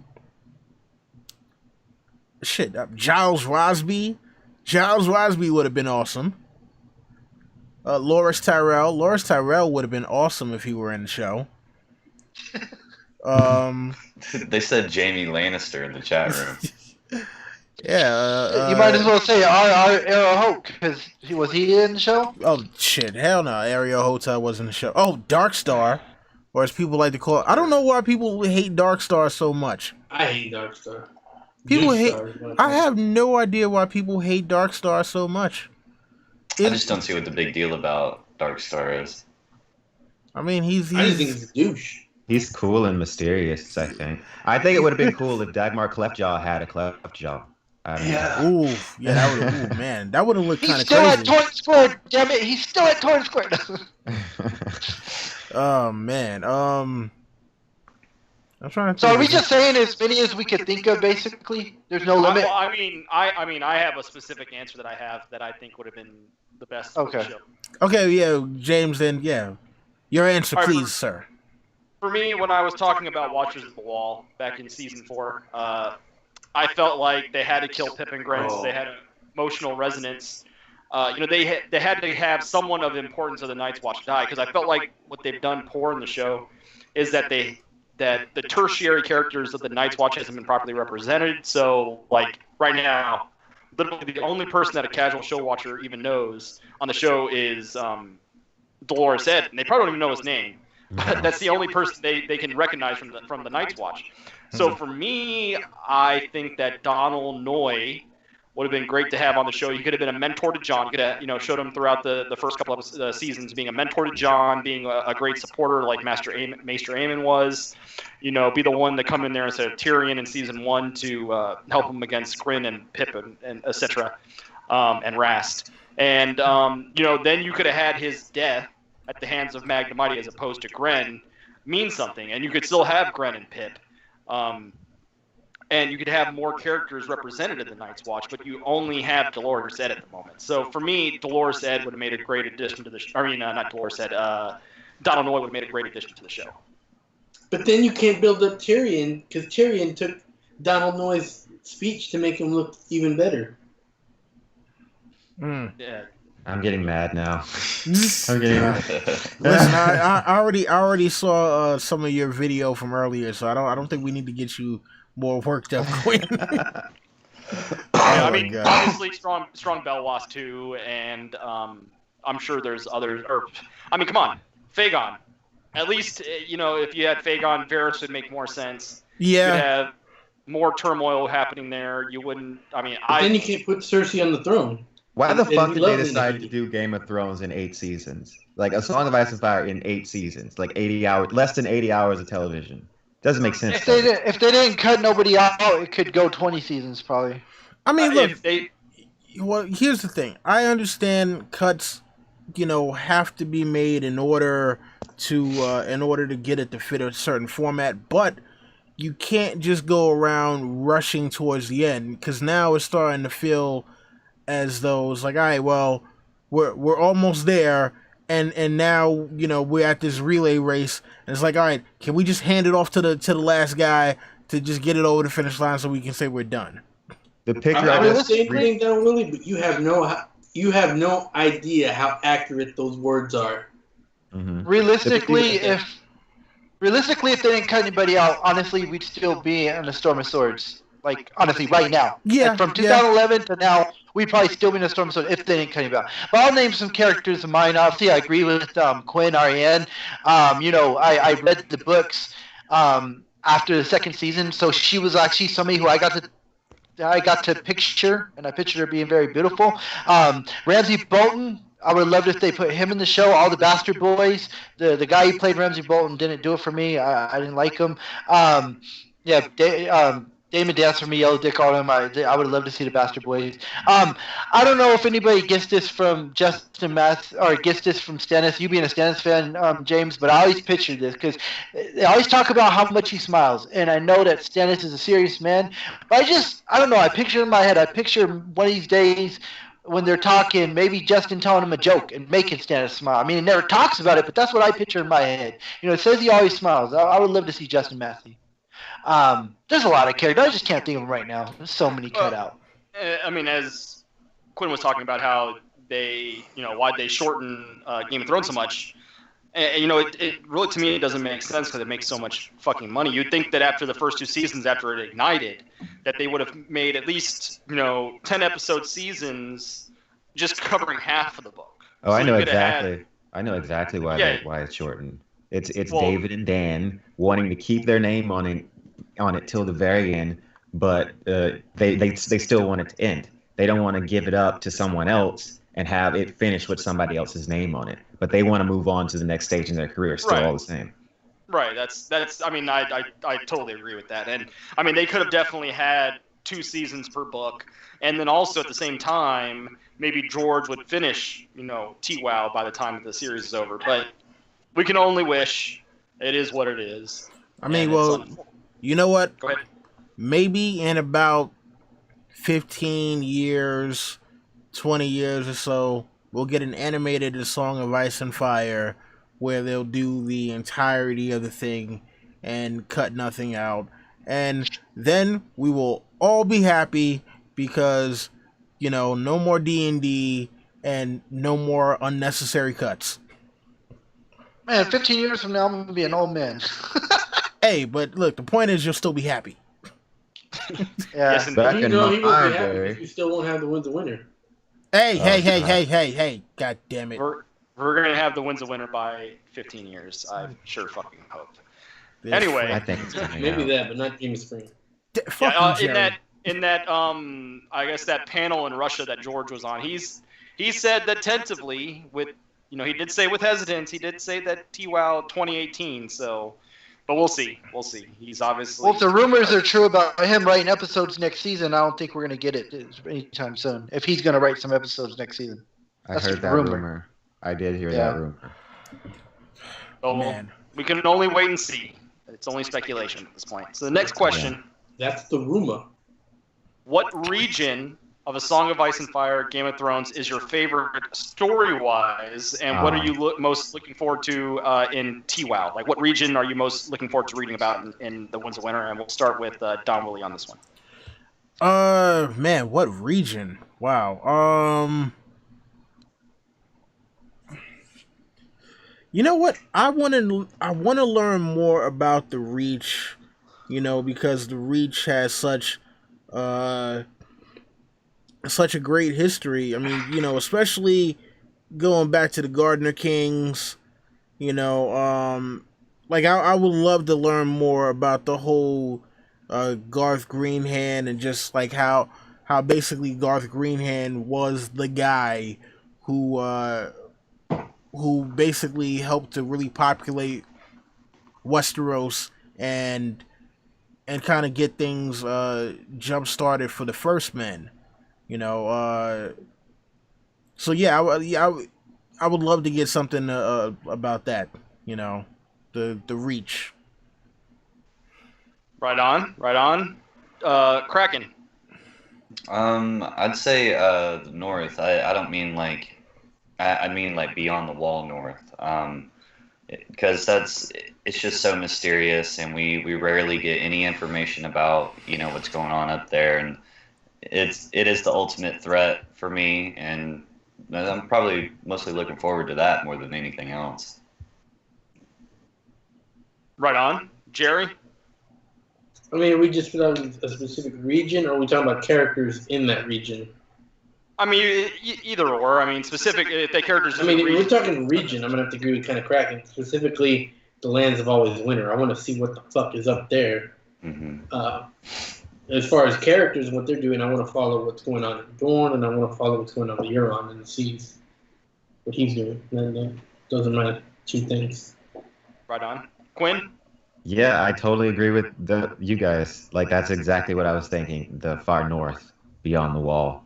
That's what I want. That's what I'm most interested in seeing. And whenever we get scenes in the books from Beyond the Wall, I'm always really invested and interested. So that's definitely one of my favorite bits to read. And I'd also like to see some of the further east. I'd love to see like maybe a Shy. And I know George has said that we're not gonna go to a Shy, but that doesn't mean we wouldn't see it in like a vision or a dream or something. So, I mean, well, can I just add this caveat real quick? I mean, if we're talking about modern, like the contemporary Westeros, then yeah, you would have to say the Lands of Always Winter, because it's the one part of Westeros that we know the least about, and we have absolutely no idea if it's always been like that. But again, like I said, if we're talking about historically speaking, then for me, the Reach. LT. Yeah, I'm gonna have to cheat and agree with you guys as far as the Lands of Always Winter, because what fucking POV are we gonna get over there? Is it gonna be Bran going over there? Is it gonna be a White Walker? I mean, I'm psyched to see that. But no, my main thing is the Riverlands. When we saw Tomo Sevens and River Run and this whole shit that's going on with the Nymeria attacking and fucking Jaime sending 200 troops with Edmure and everything, and I just want to see what happens. I want to know what a Blackfish is. What's he doing? Is he gonna attack them? And I want to see if Lord Hightower is going to come out of the fucking tower. He's been there for 5 books. We haven't seen what he's doing. We don't know what he's doing. Me and Jerry talked about this on numerous occasions. It would be nice to see Lord Hightower and the family, because they're a powerful family. We know they're there, but we haven't got no point of views from them. We've just heard about them. So it'd be cool to hear about them. For me personally, the two things I'm looking forward to the most, of course, is the north below the wall. Of course, one of my favorite characters being Stannis and Davos. I want to see what happens in terms of the Battle of Ice, what happens with the burning of Shireen, what happens with Davos on Skagos. And of course, the other thing I want to see is I want to know what Jaqen H'ghar is doing in the Citadel, and how that all is going to play out. Just very quickly, are we getting Hold the Door in the Winds of Winter?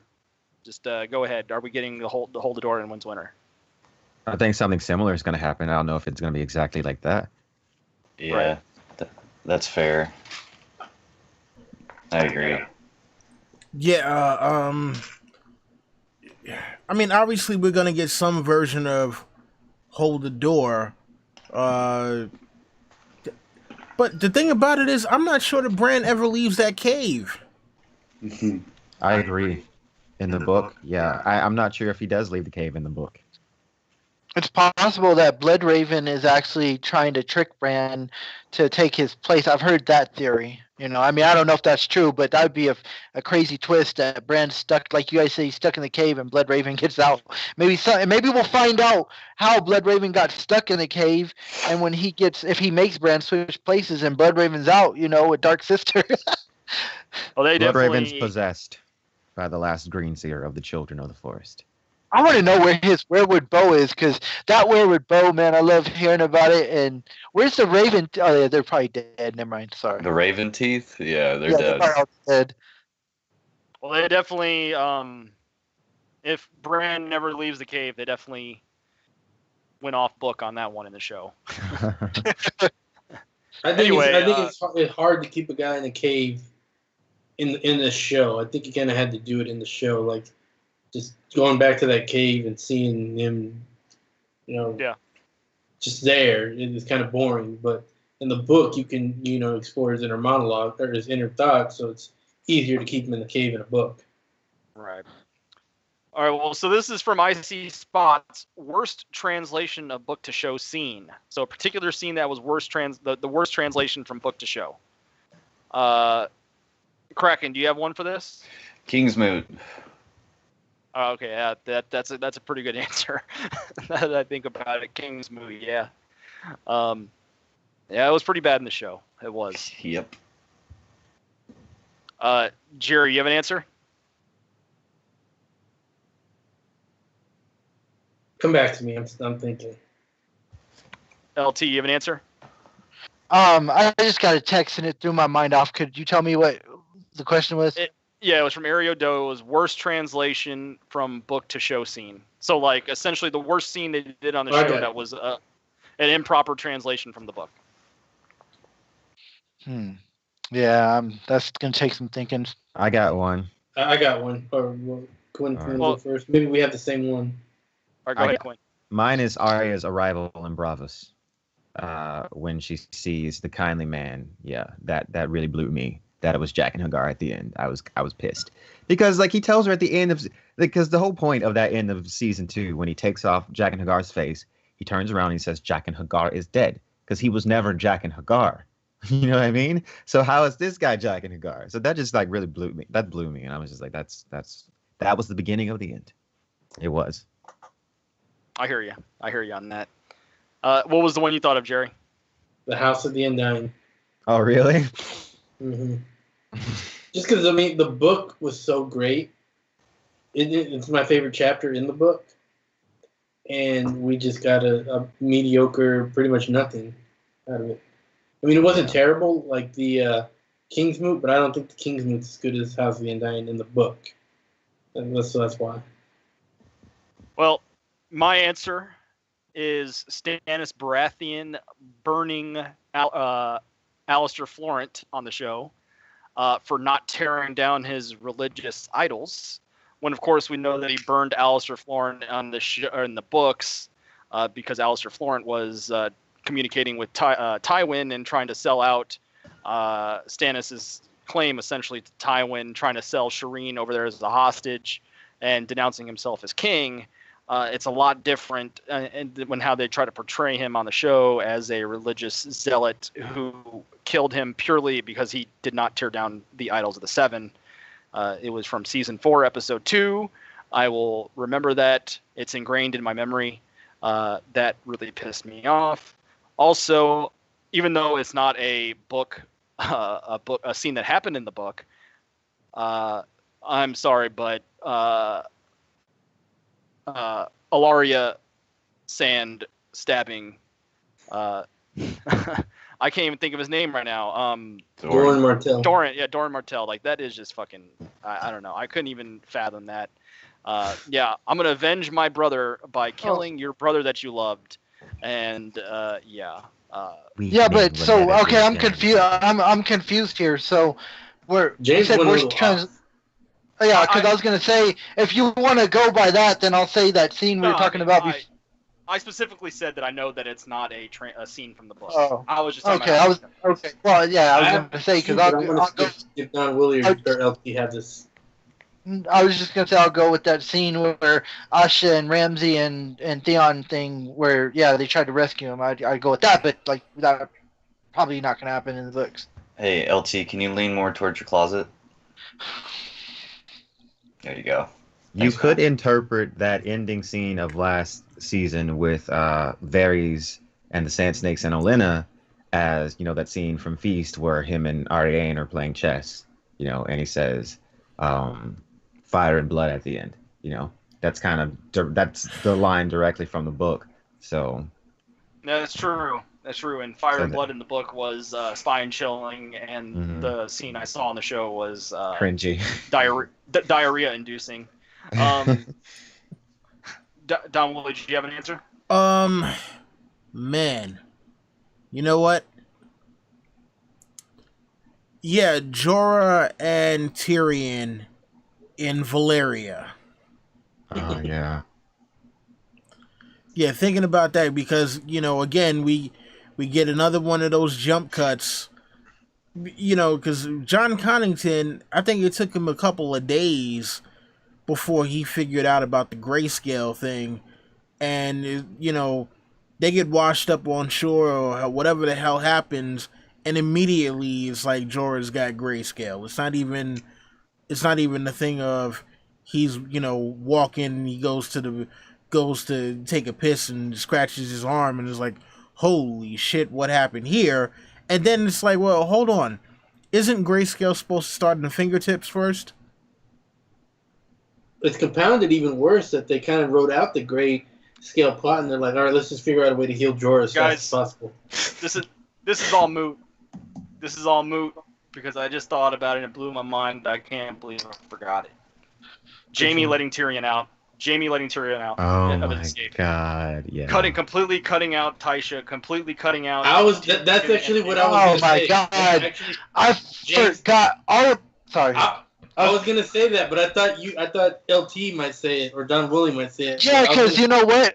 My first ever video that I made on YouTube was ranting about that episode, and that's how I basically met Tony. Yeah, definitely. James, you put the meta load. I forgot all about that. That's exactly what I was gonna say. I was gonna be like how I was gonna say Tyrion killing Shay for really whatever, and then killing Tywin. 1, cutting out the Tysha. 2, not saying I guess he didn't shit gold after all. Fuck. Now I'm mad. I Anyway. mean, just think about how heartbreaking that scene is in the book. Well, yeah. It's just. Well, one thing I was really pissed off that they left out, and forget about interpretations, but something that they left out that they really shouldn't have, and they actually named the damn episode after it. I know what you're going. The Broken Man. Yes. How do you not put in that speech, but you name a whole episode after it? The Broken Trolling. Man. Yeah. That was a troll job. Troll. But yeah, I mean, to me, the whole Jaime and Tyrion exchange takes the cake because, anyway. Moving on. And this one I think could be geared towards Quinn specifically because he's done a lot of research of Beyond the Wall.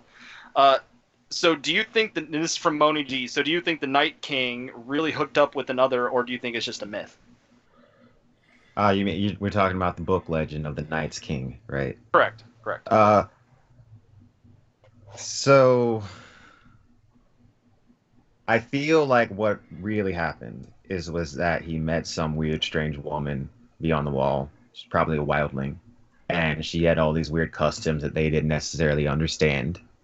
And maybe she did kind of corrupt him and make him think that he could be king of the wall.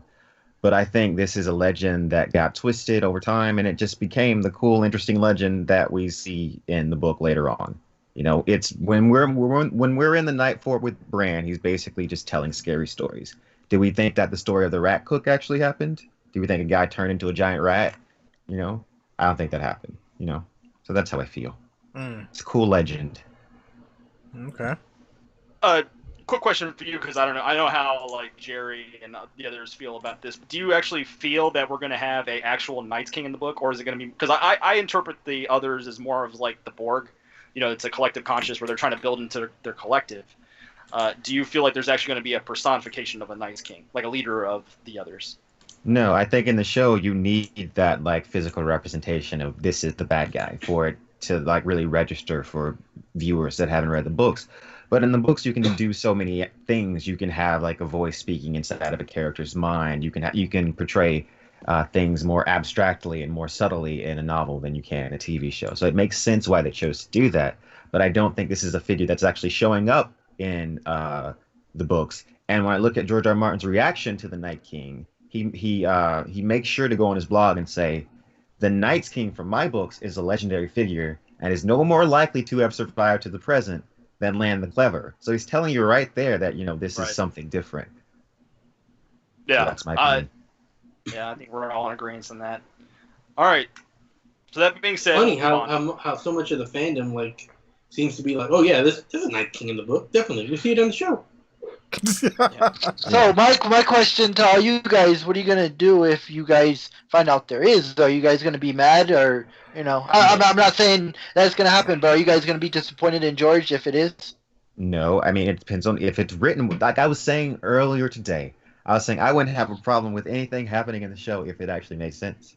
Like I feel like if George R. R. Martin wrote this exact same thing, and he wrote it in a way that explained everything and made it make sense, then I'd be fine with it. I really would.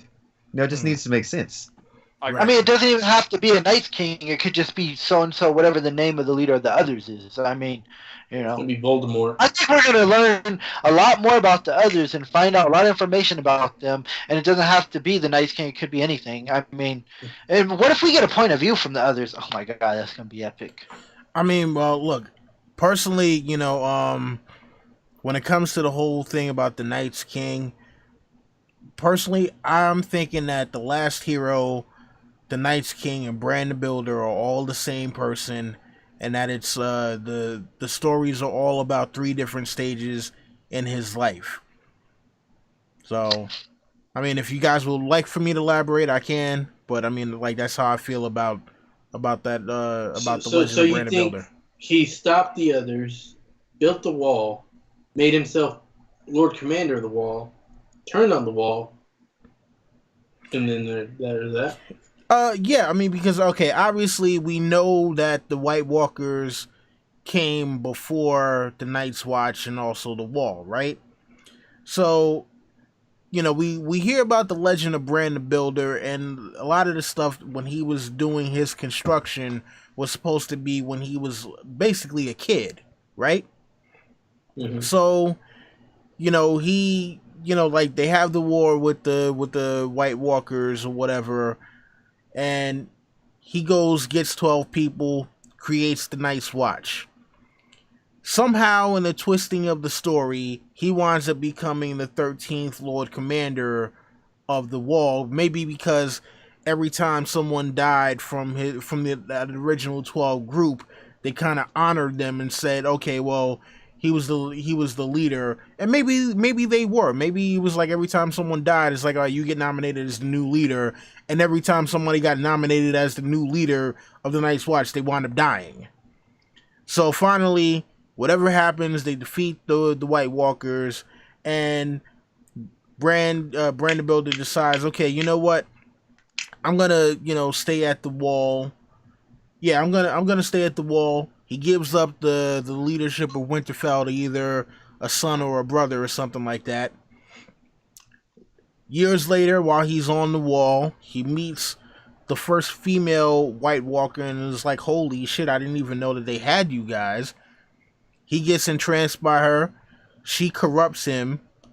And, it winds up being a thing where he's like, huh, you know what? Maybe me joining the White Walkers is actually good for the realm, because maybe at that point he actually found out that it was the children of the forest who created the White Walkers.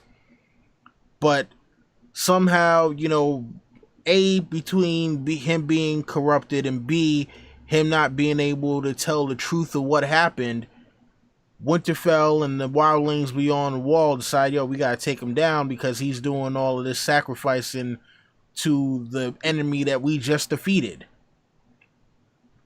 So, and then after that, it was like, all right, you know what? We don't want people to know that this is what happened to Bran the Builder later on, so we gotta scrap him from ever being the Night's King, from Bran the Builder's actual story. So they pulled like a Harvey Dent in Dark Knight. Pretty much. Okay, so here's one thing I wanted to ask, because a lot of people put the last hero. They think of the last hero and Azor Ahai kind of as the same person. Nah, he's not the same. In this, you don't think? No, and I'll tell you exactly, and you can see it in the story, because if you think about it, right? So, for one, there's no mention of the last hero having any sort of flaming sword or making some kind of sacrifice in order to defeat the White Walkers. 2, Azor Ahai is already said to be from the East. He's not said to be a Westerosi character. And then 3, it talks about when the last hero went to, was fighting against the White Walkers, he was fighting against them and his sword broke. And he was, fighting for, trying to fight them off with the broken sword. So, well, when we come down to it, it's all legend anyway, so. It is. I mean, George said, when he said, according to saying earlier that George said the Night's King is a legend, Azor Ahai, the Princess Promise, all these guys are legends. So we don't even know if they're coming true or not. Right. I mean, but I'm talking about in terms of, people, because both characters existed during the Long Night and they both supposedly defeated the White Walkers, people automatically kind of conflate the two and just like, oh, no, Azor Ahai was the last hero. And it's like, there's nothing in the books that says Azor Ahai was the last hero. And, like, the stories are totally different. The stories are nothing alike. Look, there's tons of people that supposedly were the heroes of the Long Night. There is, like, Hakrun. There's tons of names throughout the East and throughout the West. I'm sure there was more than one hero. I'm sure there's, like, because these people don't really know what stopped the Long Night. They don't know what happened. Like, they just saw somebody do something, and then maybe, like, then the sun came back out. They don't know why. So of course they come up with all these legends and myths about what happened. No one really knows. Right. All right. I came up with this question specifically for LT. We're all going to answer it. LT, I want you to name a movie you love that everyone else hates. Man, I'm like, Oh yeah, that's easy. Tim Burton's Planet of the Apes. Well, no, but I rewatched it. I rewatched it recently, and I found it really comical, and I didn't love it as much as I did when I was younger. What else? Superman Quest for Peace. I loved that when I was a kid, but I don't. I see them for what they are, and you probably all hate that too. What about Lionheart? What else? Yeah, you guys. But I'm pretty sure not everybody here has seen Lionheart. What about Mannequin? Yeah, I'm pretty sure everybody here hasn't seen Mannequin.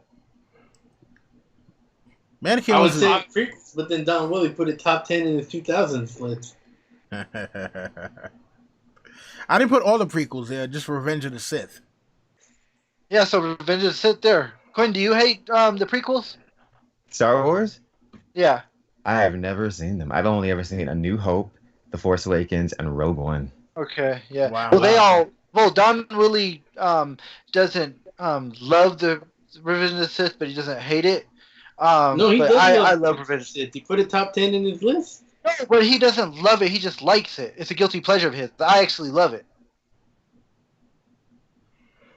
Right, Willie? It's a guilty pleasure of yours. No, I wouldn't consider it to be a guilty pleasure because I think the movie has its merits. I think that people had gotten so soured by the first two movies that, there's just almost nothing that people just wouldn't give any kind of credit to Revenge of the Sith at all. Now, does it have flaws? Yes. There are definitely ways that there are things that I would have done different that I think could have possibly made it a little more interesting. And I think people, because what's the one thing people say that I'm like, yeah, you guys haven't really been paying attention. It's like, oh, Anakin's turned to the dark side. It was like, oh, it's just so quick. I'm like, what? He's been turning to the dark side for the past two movies. Let's not spoil the movie for Quinn. I want him to enjoy his experience. No, I'm not. No, I'm not. No, I mean he knows, yeah. But let's just move on. Is there any other ones we've discussed before, James, that I can't think of right now? There's the one Stallone movie where he's over the top. Over the top. I love Over the Top. You guys hate it? I know the perfect one, LT. What? Highlander Endgame. Oh, I love Highlander Endgame. I definitely love it. I never watched it, so I can't say that. See, my argument with you, Jerry, is you're not a show fan. That's why you can't appreciate it for what it was. I love Duncan MacLeod just as much as I love Connor, and I followed him for like 8 seasons, and he was such a great character, so that's why I love that movie so much. You love the source. No, The Source is the fucking biggest piece of shit ever. I will never watch it again. It's just disgusting. What were we gonna say, Quinn? Oh, I was gonna say I have a movie that I know this movie is fucking terrible, but it has good singing in it, and it's Glitter with Mariah Carey. Oh wow! Like I love the I like the album. What what? Judge me. My sister I've used never- to watch that movie over and over again, and I would have to suffer it on TV. So I seen it, but I don't like it. I mean, listen, I've you seen know, it, so. now you know what, Quinn. See, but you actually have a singing voice, so it might be more enjoyable for you because you can actually sing.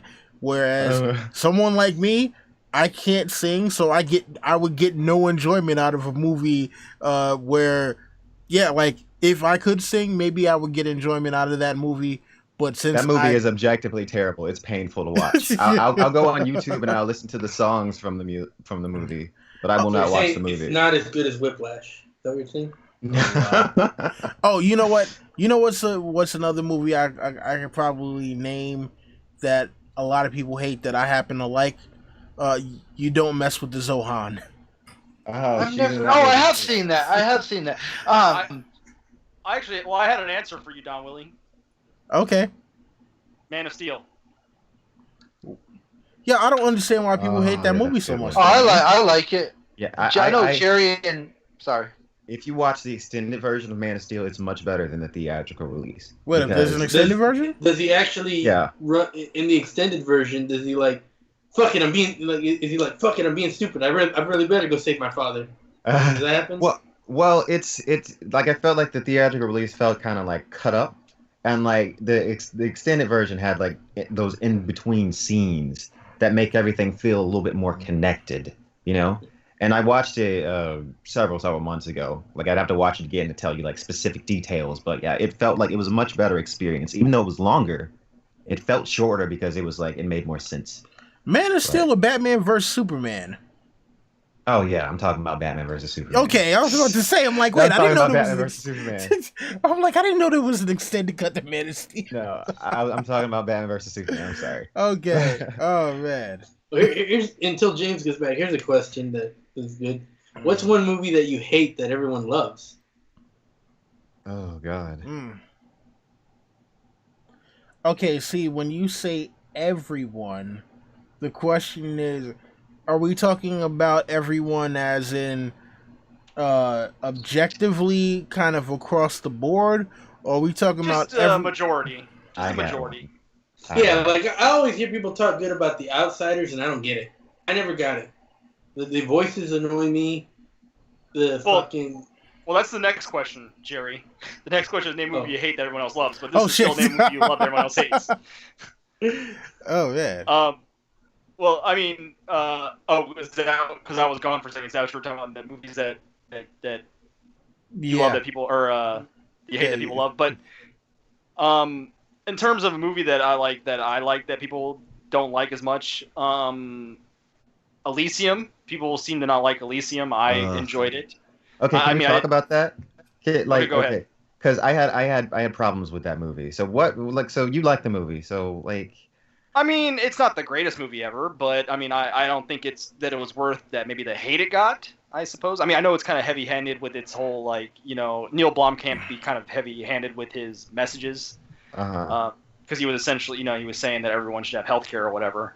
But I don't know. I enjoyed it for what it was. It was a decent action movie. I enjoyed, Cheryl Copley's craziness in it, and it was just I guess I liked the look of it and visually. Visually it was very good. I watched it twice in theaters because I watched it with some friends and then I watched it again. And I will say that the second time that I watched it, it was really difficult to get through.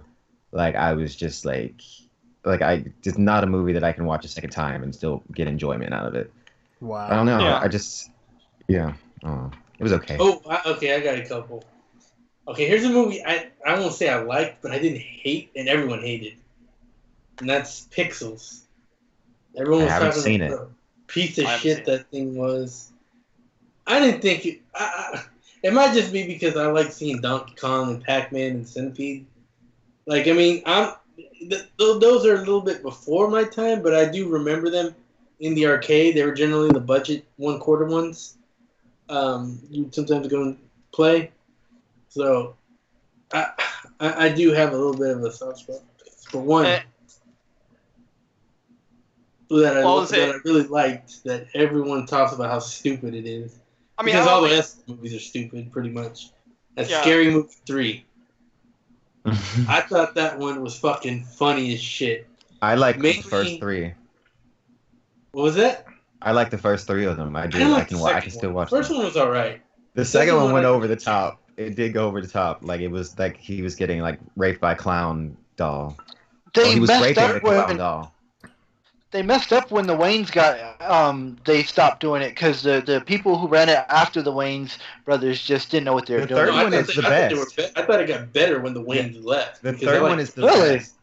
The third one is the best. Huh? The third one is definitely the best because they made the right decision by making it PG-13 and like it was like a little bit more like like more like kids because they knew who the audience was, so they were like, okay, like young teenagers are seeing this movie, so they made it PG-13.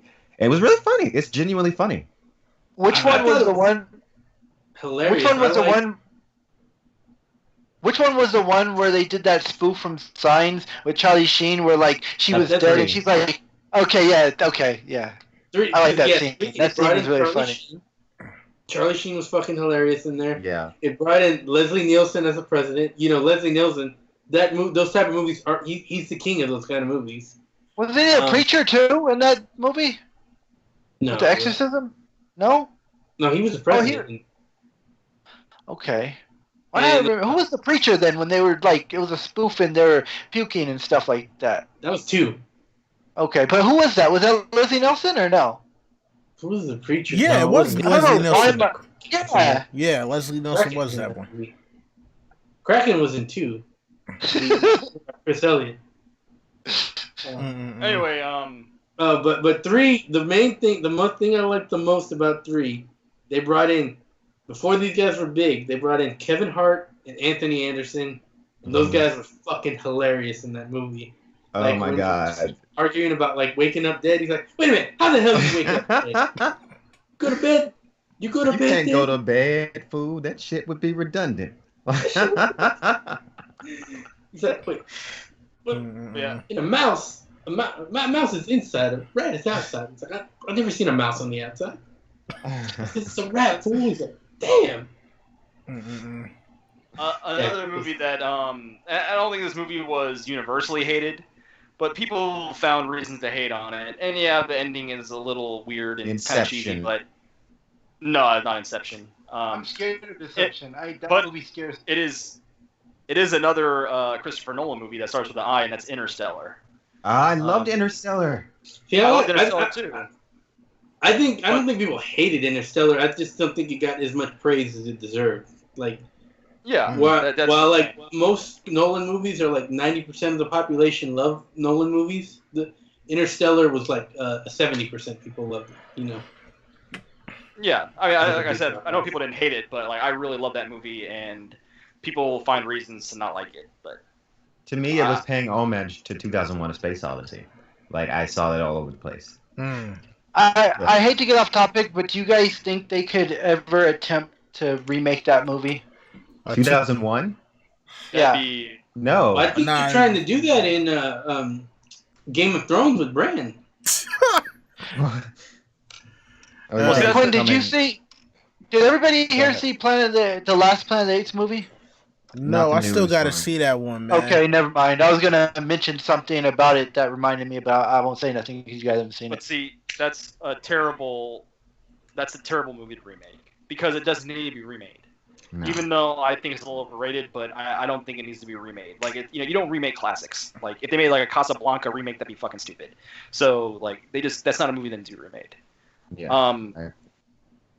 But let's flow to the next one, which is the opposite of that question, which is name a movie you hate that everyone loves. Quinn, can you go first on that one? Iron Man, all of them. I hate all 3 of them, and fuck you. I don't care. I mean, maybe it's. I don't know. Something about Robert Downey Jr. rubs me the wrong way. And the thing is, I liked him until I saw him in Iron Man. maybe my problem is with the character of Iron Man, but I just don't like him. I think he's super unlikable. I don't get why people like the character. I'm just watching those movies, and I feel like the third one in particular was really terrible. The Mandarin was terrible. Like that was awful. I hated it. So yeah, Iron Man. Yeah, I think because I know people have, they have issues with Iron Man 2 and especially Iron Man 3, but I do think that saying that you hate Iron Man is definitely worthy of an answer. That's definitely Yeah. 2 and 3, there's a lot of people who hate those ones. 1 is universally loved though. Yeah, I don't care about it. Yeah, fuck Iron Man. Wow. I got mine, and you guys are gonna find this a shock, but I guess I never made it public, but I actually hated Age of Ultron, and a lot of people loved it, but I actually did not like it. I felt was really bored, and I never want to watch that movie again. I thought. So I thought you were gonna say Inception. No, I said Inception freaks me out, and I've had nightmares about that movie. It's not a bad movie. I would never say that I hate it. It creeps me out, and I've had nightmares about that movie. So that's two Marvel movies there that were given. Jerry. Well, I mentioned it earlier. I don't hate it, but I'm not. I think The Outsiders is one of the most overrated movies ever. What's The Outsiders? That's that It's one. Ralph Macchio, Patrick Swayze. It just has a great cast, but I think it gets overrated because the cast, everyone. It had Patrick Swayze, Rob Lowe, Emilio Charlie Estevez, Sheen. Tom Cruise. Yeah, it had all these people. I'm getting him confused with Tom Cruise, right? I don't think Charlie Sheen was in that movie. Tom Cruise was in that movie. No, Charlie Sheen. Was Charlie Sheen in that? No, his brother was. Emilio Estevez was in that. Yeah, the rest of us was in that. No, but you gotta admit, Jerry, man, Patrick Swayze was badass in that movie when they're all fighting on the. That was badass, man. It's kind of the Rumble. I thought the Rumble was fucking overrated too, as well. I much prefer the fights in the Warriors, but even though the Warriors fights are kind of cheesy too, but I thought I just thought The Outsider was overrated.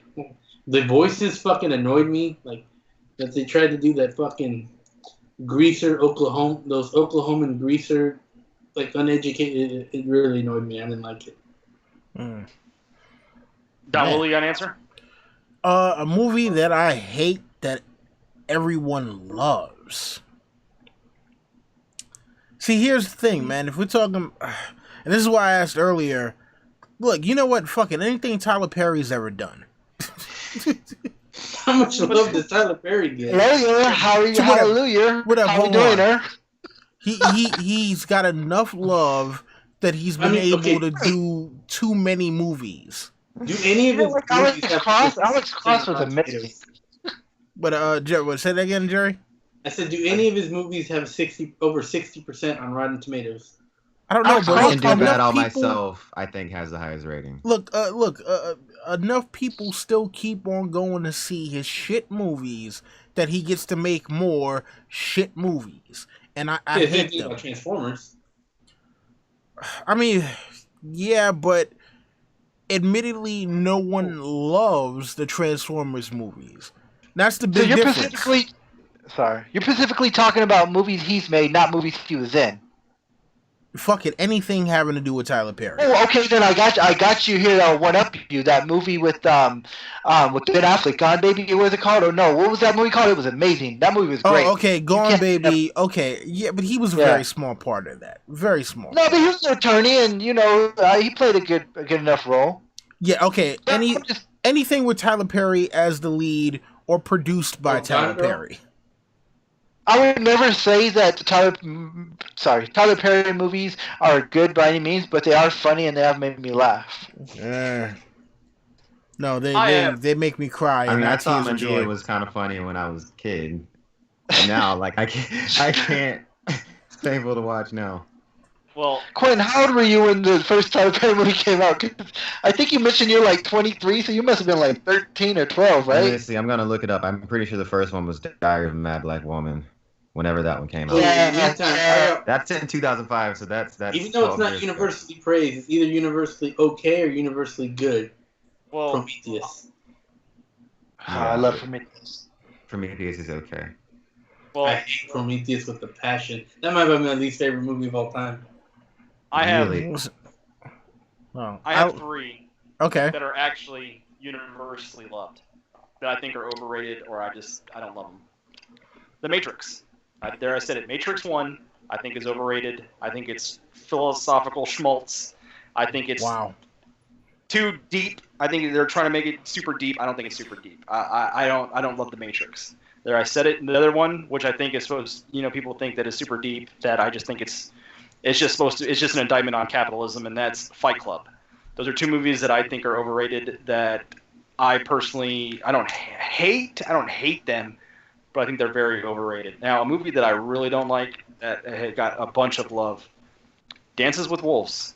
I am not a... Holy shit. I can't believe... See, that is how much I can't stand Kevin Costner, that I've totally blocked out all of his fucking movies. So you know what? No wonder James? why you like Man of Steel. They took him away in a tornado. You're like, yes, yes. I told you this last time, Willie. If you want to see a good Kevin Costner movie, and I'm pretty sure we all discussed this. None of you guys have seen this, but some of you guys said you like westerns. Check out Open Range, and you apologize. That's a great movie. That movie's I thought you were gonna say Wyatt Earp for a second. I'm like, yeah. Cause, man, look.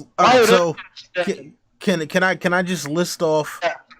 Yeah, can I just list off? Dances with Wolves. Yeah, I fucking hated that movie even when I was a kid. Robin Hood. Loved it. And I hated it even worse when I like kind of thought about the fact that he's in, Middle Ages England still sounding like Kevin Costner. Oh my God. I was like, whoever the hell the casting director, the producers, you know what, everybody involved with that movie who decided Kevin Costner is going to be Robin Hood needs to be whipped with a Singapore cane within an inch of their lives. What about Robin Hood Men in Tights? Oh, I love that one. That was a good movie. Yeah. My problem with Dances with Wolves is just what I hate about it is I hate Kevin Costner's like delivery on his narration, because it does not sound convincing. It just sounds like a bad actor. And I don't think that Costner's a bad actor. I just think in that his narration sounded like a bad actor reading off lines. And I just think that movie's kind of boring. And Kevin Costner, I'm gonna expose that. I'm gonna expose myself. Isn't Kevin Costner the guy from Bodyguard with Whitney Houston? Yes, I hated that. I hated that movie too. Really? I mean, see, that's the thing. I guess I just like good singers, because I love watching that movie. I just love that's when Whitney's voice was the best. Listen, So, I almost, I Will Always Love You song. Yo, you know what's funny? I remember when I was a kid, I really, really liked Whitney Houston. And then The Bodyguard came out, and I remember that entire summer, it seemed like they played that fucking song every 5 minutes. It was like they had that song. That was the year I was born. And I wanted to find all copies of that song and have them destroyed, and find all microphones and have them destroyed, so this way Whitney wouldn't be able to sing that fucking song ever again, where people could hear it, and fuck Kevin Costner and fuck The Bodyguard. Speaking of Kevin Costner, LT, a movie that you love that everyone hates, Waterworld. Wait, hold on. To be fair, I told you that I did like it, but the end, when I saw the ending, it kind of what was I gonna mention? Oh yeah, Willie, do you hate Field of Dreams? Please don't tell me you hate Field of Dreams. Kevin Costner is the star, isn't he? Yes. Oh wow. Yeah. Then but you're not really a big sports fan, huh? Like a baseball fan. Yeah, I'm a baseball fan. I can beyond baseball though. I can appreciate a natural movie than a baseball movie. Yeah, I just can't. I've never met anybody who hated Field of Dreams. Well, that's because Don Willie has no heart. You guys have no heart to have. I think Waterworld is the perfect example of a movie that should be remade, because I think the concept of that movie was really interesting. Yeah. I would just and they get sent to this place. I thought it was very interesting. Hold on, I would just like to say, Ion Trone, do not make me reach through this computer and strangle you for you with that Whitney Houston shit right now. God damn it. What did he say? No, just putting Diana. He's just saying it. Will always remain. Don't do it. Don't do it. Hey, God damn it. Another one's for me. the X-Men movies. I mean, okay, the only ones that are loved, I think, are X2, And the first Days of one. Future Past, New Class, and what's Logan. So, and I don't like any of them. You don't like any of them. I don't See, like any of them. I watched Comic Girl 19, and she hates all the X-Men movies because she feels like I'm they're right just there with her. We could probably high five over that one. Yeah, she just feels like they're just such a betrayal of like the comic books. Oh, And there. I saw the movies before I ever watched the cartoon, before I ever watched the comic books. So like I can't really hate on them because I saw those first two before I ever picked up a comic or ever saw the cartoon. So I can't really hate on them, but I will agree that most of them are fucking terrible. Like the third one, god awful. The one with Sansa Stark. That one was. Oh, the new one. Oh, that was bad. That was so bad. I still want to know, how did Professor X come back in Days of Future Past? He's just there. They kill him in the previous movie, and then he's there. You know He's like, oh. They kind of It still doesn't make sense, but they kind of it doesn't make sense. I don't know how. But And Magneto has his powers back too. Like, at the end of the third movie when Jean Grey kills him, like there is an after credit scene and he's possessed the body of this other guy. But then how does he turn back into Professor X though? So that's and then you know another huge continuity issue is that at the end of which one is it? I think First Class. Like you see Mystique and she's captured Wolverine, right? She gets him from the bottom of that lake, and she's captured him. But then in the next movie, it's like she totally forgot that she did that. You know what I mean? She's on the good guy side, and he's captured by completely different people.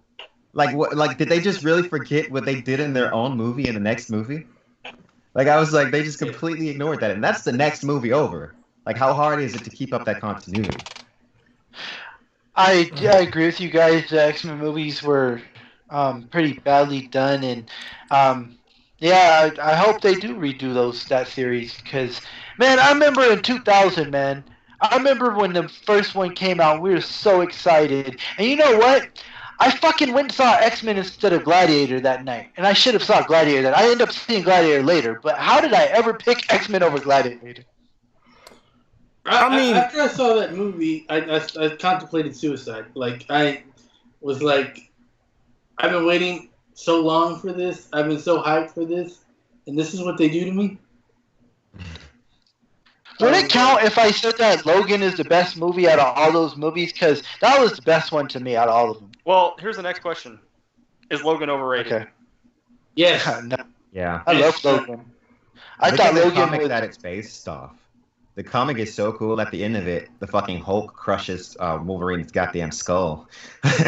Like I would have loved to see that. And yeah, I mean, look, it was really depressing. Like I said, I don't like this. I don't. Like they kill Professor X so unceremoniously, and it's like nothing's gained from this movie. It's just like that's not what the X-Men are supposed to be. The X-Men are supposed to be about inspiration, and we can like work through our problems and stuff. And I feel like they've never portrayed that in the movies. Right. They've never been like the team that works together to like solve their problems. And they made Scott Summers such a bitch. They ruined that character. Yeah. I mean, there's so much. So. Well, what I think about it, and the reason why, I mean, I think Logan was okay. But people are saying it's like right there with The Dark Knight in terms of being the greatest comic book movie ever. No, it's like I do not see that because to me, like the violence was like, to me, it got so monotonous with the violence. That was my biggest complaint with the movie, was like the violence. Like by the time you got to the farm scene, I was just fucking done with like seeing people get fucking claws to their eyes or whatever. Like I was just done at that point. I was checked out. And really, there was only one emotional scene in the whole movie for me. It just didn't click emotionally for me, and I just think it's overrated. I don't think it's terrible. I don't think it's the shits, but I just don't think that it's the greatest comic book movie ever. Like I said, I liked it, but I would never compare it to The Dark Knight. I don't know who was doing that, but yeah, I guess I could agree with you. I could guess if they're saying that, I could agree with you that it's overrated. A lot of critics are saying that it's the greatest comic book movie ever. Like they were saying that it's, like a lot of YouTube critics, like Stuckman, Screen Junkies, like all of them, they're all saying that it's like the greatest comic book movie ever, and I just don't see it. Mm-hmm. Well, I'll say this right now. I'm dark for the sake of being dark and artsy. The Fox 5 X-Men cartoon was way better than all the X-Men movies combined. I just want to see Marvel do the X-Men. You know, like the best X-Men I've ever seen on screen were in Deadpool. They were the most like the comic books, even though like Neglasonic Teenage Warrior is not really a thing in the comics. But you know, So you guys all like Colossus and Deadpool? I did. yeah, Colossus Yeah. was great. Yeah, he was fine. Deadpool No, was I- great, man. I I want to like watch that again. I like Deadpool a lot more than I like Logan. I'm being honest. Yeah, definitely. Deadpool, and I'm excited to see what they do with the sequel when it comes out.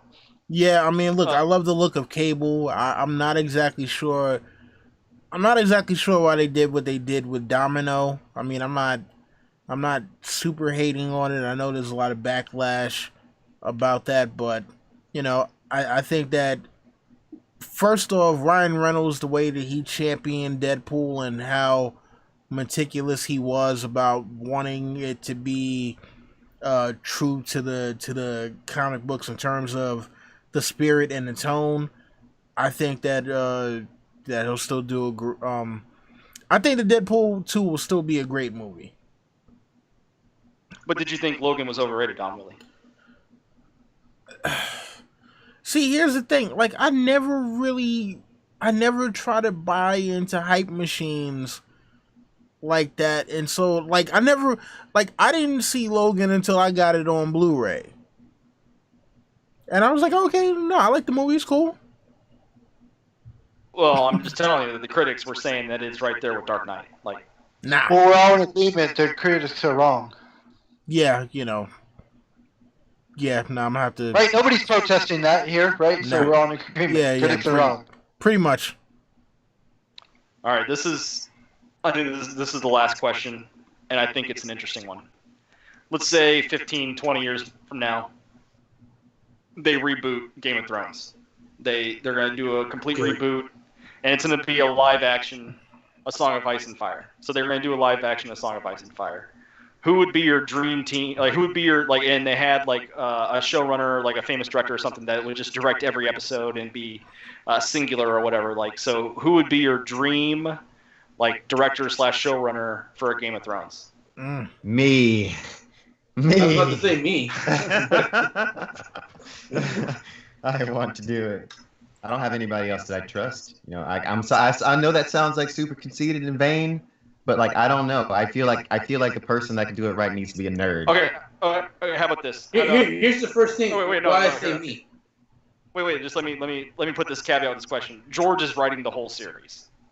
George is writing the whole series. You just have to have a director that can execute visually or something. You know, execute his vision. But George is writing the whole series. How about that? Okay, well there are so many good directors. Can it be someone that's dead? It could be, yeah. Just make it. It could be someone that's dead. Because it's going to be like 20 years from now Okay, anyway. cool. So it could be anyone that you would want. Let's see. Okay, somebody else go. I'm thinking. I got it. Now I can't think of the name right now, but Jerry gives me some good recommendations right now. And this guy who directed the movie The Witch, I would have him direct every episode. This guy, man, I would have that guy. Okay, that's an interesting answer. He's only done one movie, but Yeah, but he's blown me away, and that movie changed my life. I mean, it's that What good. is it, Robert Eggleston or something like that? Robert something? Yeah, and I've listened to him like talk, and I just like the way his I like the way he's up here. You know what I'm saying? Well, it's And good that would give him, that means he's not too busy. yeah. Kraken, if you didn't hear the question I was asking is if George, let's say like 10, 15 years from now, they're doing a hard reboot of Game of Thrones, and they're going to do it right, you know, the whole thing and do it right, and George is writing every episode. So you don't have to worry about that part. What director would you choose to direct that Game of Thrones? And it could be anybody. Anyone, it could be any director in history. It could be dead, it could be alive, it could be anybody. Christopher Nolan. Guillermo del Toro. That's my answer. Oh wow, that'd be weird. If Del Toro directed it, That'd it'd be be cool. like yeah. Song yeah, of I Ice and think Fire he is did. weird. Yeah. It is weird. Yeah, you're right. I think How would the tone of the forest look Pan's if Del Toro was doing it, right? Hands Yeah. Labyrinth. That's all you need. Yeah, to I know. love Pan's Labyrinth. Look I at love that Pan's movie. Labyrinth. Are you a gamer, Quinn? Not really. I played The Witcher. Like that's the one game that I'm playing right now that I'm really like. Oh, The Witcher's awesome. there was this thing called PT, Playable Teaser, came out. It was supposed to be a joint project between Hideo Kajami, Guillermo, you know I'm talking. I'll say it, LT. Guillermo del Toro, Hideo Kojima, and Norman Reedus. Yeah, and it was supposed to be the Silent Hill, the reboot of Silent Hill, and it was freaking revolutionary. This is just a playable teaser. It was terrifying, and it was great. And that just, yeah, I'm seeing what you're seeing now, Quinn. That's a good choice. I do think Guillermo del Toro is a great choice. I think he would do specifically. He would do The Others great. That's where he would definitely do his best work on. Jerry, do you have an answer? Well, first I'm making me in charge.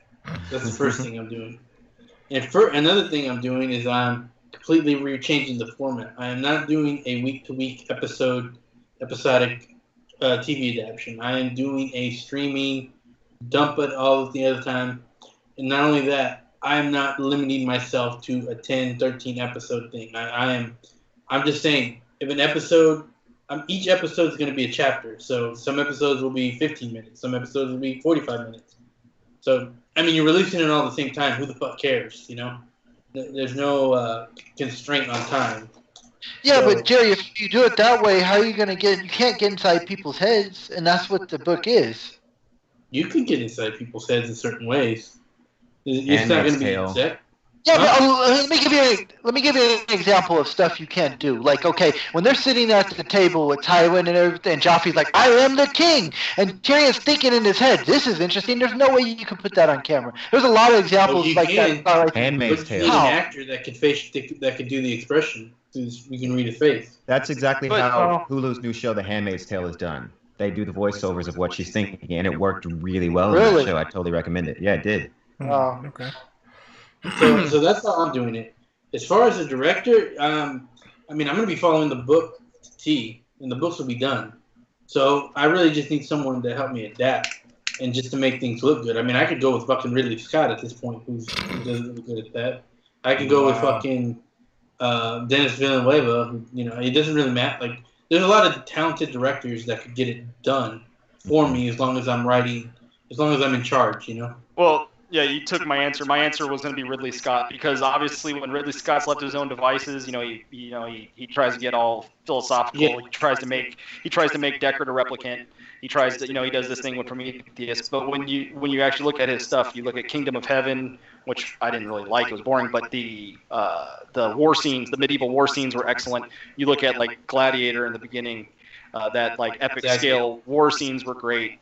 The Prometheus looked awesome. So actually, if George was writing and like Ridley Scott couldn't change anything, I would go with Ridley Scott. I think Ridley Scott would do a great job with Game of Thrones. Don, will you have an answer? Yeah. Okay. So now, are we leaving the caveat that George has to write everything? George is writing every single episode. I don't even need George to write everything as long as he's finished with the books. I can.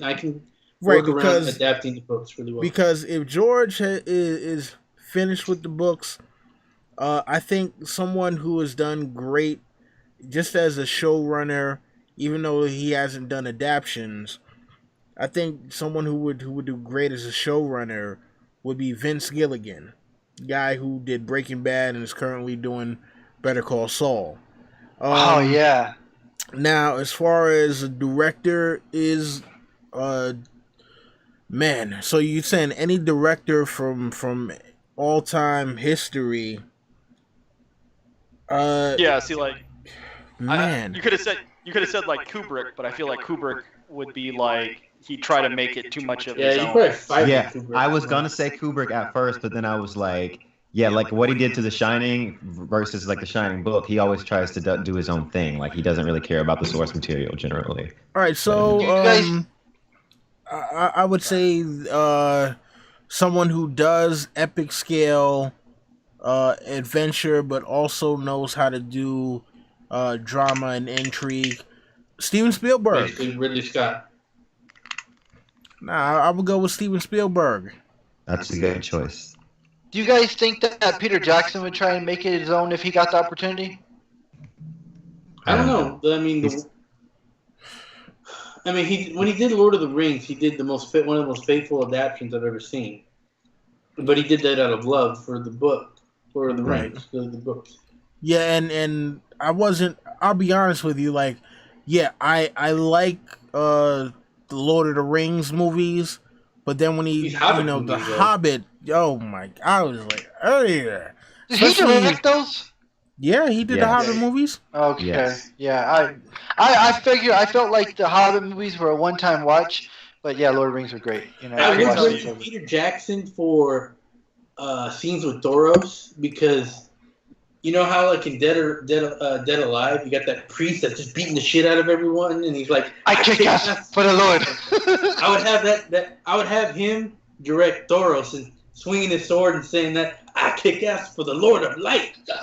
You know who'd be the worst? And I know a lot of people love this guy. Tim Burton would be the fucking worst. Knew you were gonna say Tim Burton. He'd definitely make it his own. I hate Tim Burton movies. Johnny Depp is Ned Stark. I know, right? Oh God. I swear to God. Oh God. Oh. That's I don't get Tim Burton. I don't. Beetlejuice is like the only Tim Burton movie I like, and I just don't get him. I like Edward Scissorhands. Like I've liked it ever since I was little. But I like the music in it. Well, Edward. See, here's the thing. I think when Tim Burton is constrained and he has to, follow certain rules, he does pretty good. When he's left to his own devices, though, and he has free, so that's what I'm saying. Like, all right, he got off the deep end later in life. Early in life, they let him do whatever he wanted in Pee Wee. That was good. It freaked me out as a kid, but it was but you got to think about it with the whole Pee Wee thing. There wasn't we didn't know what to expect with Pee Wee. Like he didn't have a movie. It was based off of a show with a bunch of skits. So it it was weird, but it was like, all right, this is a little kind of quirky thing that we can deal with. But look at the difference between Batman and Batman Returns. Yes, the first Batman wasn't super faithful, but it was enough where we got the spirit of Batman, and it it's like even if you were a comic book reader and you had problems with some of the adaptions, it still wasn't like, all right, but at least he didn't totally fuck it up. Batman Returns, on the other hand, I'm looking at that and I'm just like, yo, come on, man. Nah. And that's why that one failed, because they gave Tim Burton free reign, and Tim Burton with free reign is just... But he had free reign on Ed Wood, and he had free reign on Mars Attacks, and both of those were great. I mean, but, I think, for one, remember, Ed Wood was him trying to tell the story of an actual person. I think that he admired, and I think he didn't want to fuck that one up. So that he's had some good movies, but I just don't like his style when it comes down to it. I just don't like it. But he's had a movie of his that I think is kind of underrated is 9. It's one of his animated movies. I like it. And I actually really enjoyed it. I feel like it could have been better. I feel like they could have expanded upon the universe a little bit more. But I liked it. Pretty good. I've never seen that movie. I'm going to check it out if you say it's good. 9 is really good. And I love Tim Burton. I'm a Tim Burton fan, so... What about Charlie and the Chocolate Factory? Fuck that. That movie's terrible. Atrocious. That movie's atrocious. That movie was bad. Go ahead, Kraken. One of my favorite movies by Tim Burton was Big Fish. Yes. Big Fish was alright. Big Fish was good. That was a Tim Burton movie? I didn't know it was Tim Burton. Yeah. Okay. But yeah, I like that movie. But Alice in Wonderland, fuck that movie. No, absolutely terrible. Yeah. I've never seen it. I've never seen it at all. Dude. I'm gonna say it now. You know how much I hate Tim Burton's Planet of the Apes. I hate Alice in Wonderland more. Yeah. You guys should watch the 1999 version of Alice in Wonderland with Whoopi Goldberg as the Cheshire Cat. Oh, I've seen that. You should see the old 80s version where it had like Ringo Starr and it had a bunch of people in it. Like it had a bunch of stars, like celebrities. Wow. Do we Do we have a lot of questions in the chat, James? Because I remember you telling the chat that after we're done with our question, no. Well, oh, go ahead, sorry. Well, what were we gonna say? I was gonna kind of wrap it up, but Wait, well, if we're gonna wrap it up, I was gonna ask, or not. I will ask you guys a question and then say a statement that I had about Game of Thrones. Hold on, real quick. I just want to say one last thing about the whole readaptation, right? For visual direction though, not for actual directing the actors and adapting the story, but for visuals, Baz Luhrmann. I don't even know what that is.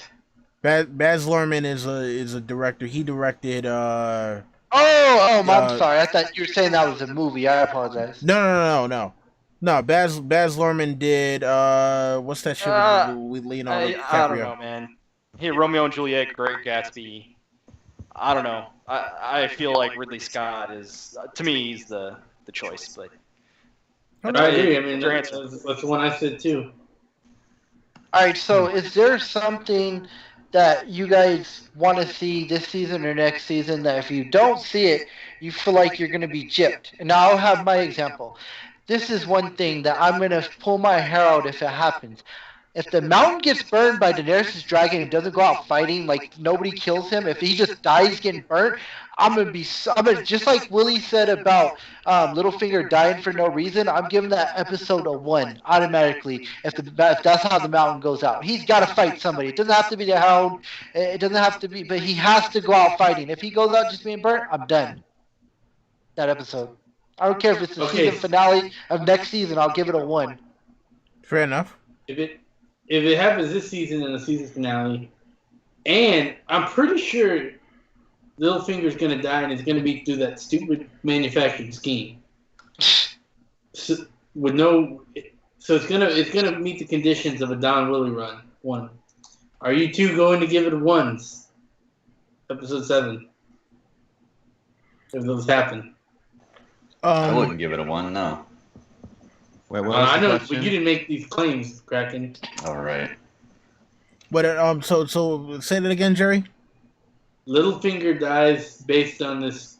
That's episode 7. Littlefinger gets caught in the scheme like a Scooby-Doo villain, and they just kill him based on that. No mention of anything he's done in the past. Yeah. Are you giving the season finale a 1? Yes, I will. I've said it on multiple videos. So nobody can say, "Oh, I had no idea he was going to do." No. I said it on like the last 2 Ice and Fire opinions. I said it on Rawest video on Wednesday. I'm saying it now. If Littlefinger dies and it's not because he got exposed, especially for basically starting the War of the Five Kings, betraying Ned, etc., etc. If it's not for that, it's just, oh, you tried to get me and Arya fighting. If that's the reason, no, the entire episode gets 1. I don't give a fuck what's in the episode. And then if the mountain gets burned in that episode, that's the 1 from LT. Kraken, do you have an answer? I wouldn't give it a 1 just for any of those reasons. I can't think of anything why I would give it a 1 because we're so far off the books. It's like I can't really expect anything. I kind of have the same answer because I've already seen everything to do with Stannis, and that's the character that I enjoy the most. So I don't know. I don't really have an answer. Like I said before, I'm just kind of enjoying the ride for what it is, and whatever happens. But I don't really have something that I would be extremely disappointed in if it didn't happen, because I already know that D&D are doing their own thing at this point, and we don't even know what's going to happen in the books, and we're already kind of past the point where the books are already at. So we already didn't see Broken Man. There's already things we haven't seen, but I can't really think of anything that would. How are they going to get to the same endpoint? They're so far off. They claim they're going to the same endpoint. How are they going to swing back around? I don't know about that, but I don't know, but hold on. I just want to say real quick. Me even saying that about the whole Littlefinger thing has nothing to do with how I think it's going to go down in the books. like what I think is gonna happen in the books. I gave up on that happening in the show about a season and a half Oh yeah. ago. So I'm not basing, my judgment on that off of the books. I'm basing it off of logic. All right. Wait, what was the question again? Sorry. No, the question, Jerry, was: is there something that if you don't see this season or the next season, that you're gonna feel gypped? Like something you want to see? Like I don't want to see the mountain get burned by Denny's dragon. I want to see him go out fighting. Is there something like that you if you don't see it, you'll feel gypped? All right. Who's on it now? Who's answering now? Quinn, did you answer yet, Quinn? What was the question about Like giving the episode a something one? that you like. Is there something that Oh no, I'm sorry. Yeah, like something that you want to see that if it doesn't happen, you're gonna feel gypped. Like I don't have any. that you're looking forward to. I don't have any confidence that anything that I wanted to see is gonna happen at this point. So, I mean, the show's gone off the deep end a long time ago, and I predicted last season. Like by just looking at the way last season was going, I knew that Littlefinger was gonna die because there's no purpose. He has no point anymore. So yeah, he's gonna die, and it's probably just gonna be like, oh, like what you tweeted the other day, that it's gonna be like, yeah, it's like Scooby Doo. It's like Scooby Doo. If it wasn't for you meddling kids, yeah. So I'm real quick. I'm gonna take back what I said. You know what? If that happens doesn't mean there's not gonna be other stuff I love. Because you know what? Let's be real. We all love this show. There's just stuff that pisses us off about it. Except Jerry, he's the ultimate show realist. yeah. All right, LT, tell me this. Okay, if in that episode that the mountain gets burned and just goes out unceremoniously, but we also get Beric Dondarrion with the sword, and he just beats everyone down with it, and he starts doing ninja moves, and he looks like Dark Combat Bam. He's like, I'll just be confused and don't know what to think if that happens. all right, who hasn't answered? I haven't answered. The Kraken, did you answer? Yeah, I answered already. Yeah, we kind of didn't really have anything. But. I'm at a point where I have no connection to anyone, any character, or anyone in this show. So anyone that dies, I almost feel nothing for. That's so true. I can tell you, at this point, I'd like to see it might as well if they didn't have the Night King, I'd like to see they just go full Borg and make Jon Snow look cutest or something. I'd like to see something like that. I mean, that would be okay. So I think the worst thing is that we get 0 deaths from here on out, and everyone's at Winterfell having, Thoros is there swinging the sword yeah, guys! Beric's still alive! And, it's happily ever after. We get the Disney castle rising, and there's rainbows going across it. John and Danny were getting married. Then it's ceremonies being performed by Melisandre, and they're all together, and they're all happy. Even if that bullshit happened, I still wouldn't be like, we're running late, and I know that it's Kraken's birthday tomorrow, or maybe even it's almost time for that. So I know we're going to kind of wrap it up here in a second, but I did want to go with this real quick with Iron Trone's question. Each panel member say something nice, not backhanded, about D&D. So okay, I'll go. Can I go first? Go first. Be quick. Quick. It's gonna be hard to be quick. Dan. Thank you, Dan and Dave, for bringing this show to me because I would have never read the books if the show wasn't created. So thank you, Dan and Dave. All right, Kraken.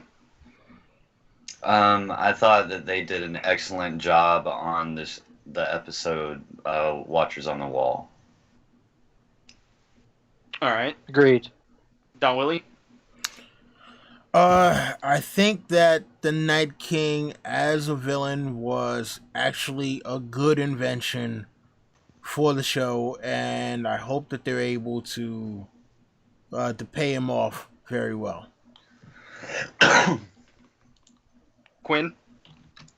Something nice. Let's see. They're not particularly handsome. They're not particularly bright. They're hacks that leech on other people's talent. They're really confident in themselves. Yeah. All right, Yeah. that's good. Jerry, something nice I about want D&D. to thank him for allowing George to write 4 episodes, particularly Blackwater. Okay, my answer was that I'll say something nice about D&D. They made a good choice in hiring Ramin Djawadi to do the music. Ooh, yeah. That was a good. Did they that was make a good that choice? Maybe they didn't. I don't know. Maybe they didn't make They that have choice. creative They did. control. I'm pretty sure they did. And also, I don't know if they did this. I'm sure it was actually a casting director, but they did mostly a good job of hiring actors. But aside from that, I guess you guys got rich.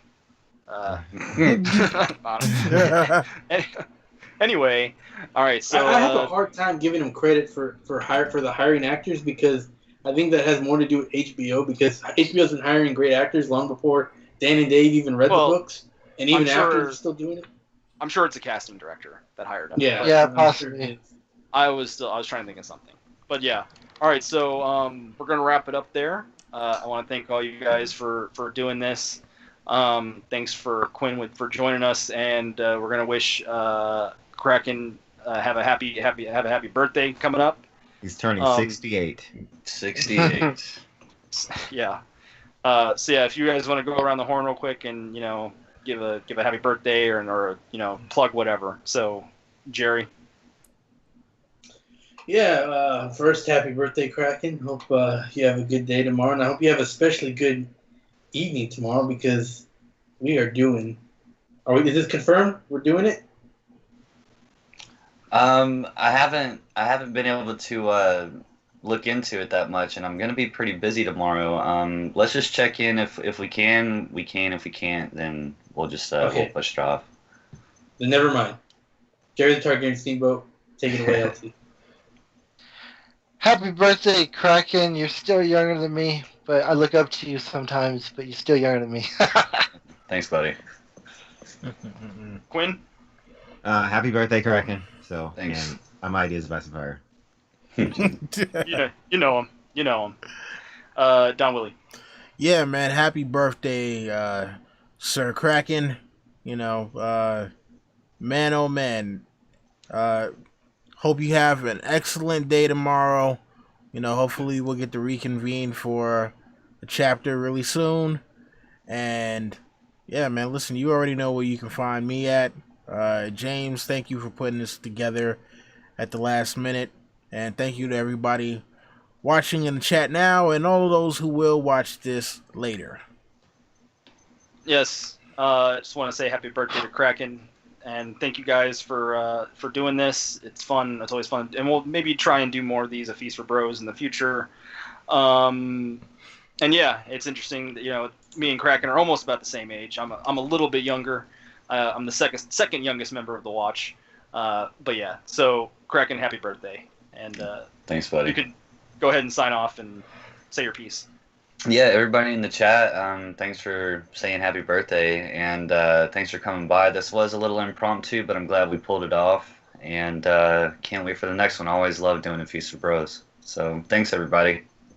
And what a surprise having Quinn join on. Quinn, I'm the ultimate fanboy. Every time I got to make a video with you. It's always an honor, man. Yeah, it's always fun having you guys on too. Well, talking to you guys too. So. Yeah. Alrighty. All right. All Don right, Willie, you're the one that's got to take us off. So. Yep, peace out. All right. So, look, we will be back Sunday, of course, to review episode 6, which Quinn has already taken the liberty of bashing. So I can't wait to see what Jerry does on Sunday. But yeah, and you can catch us all on our individual channels. We'll put all that stuff in the description after the video's finished. But other than that, you already know the deal. Rate, comment, subscribe, share, tell your friends, and come back for more. We are the Hype Swatch, and this is Don Willie saying Vala Dohiris. Adios, muchacho. Good night, folks. Bro. Are we off?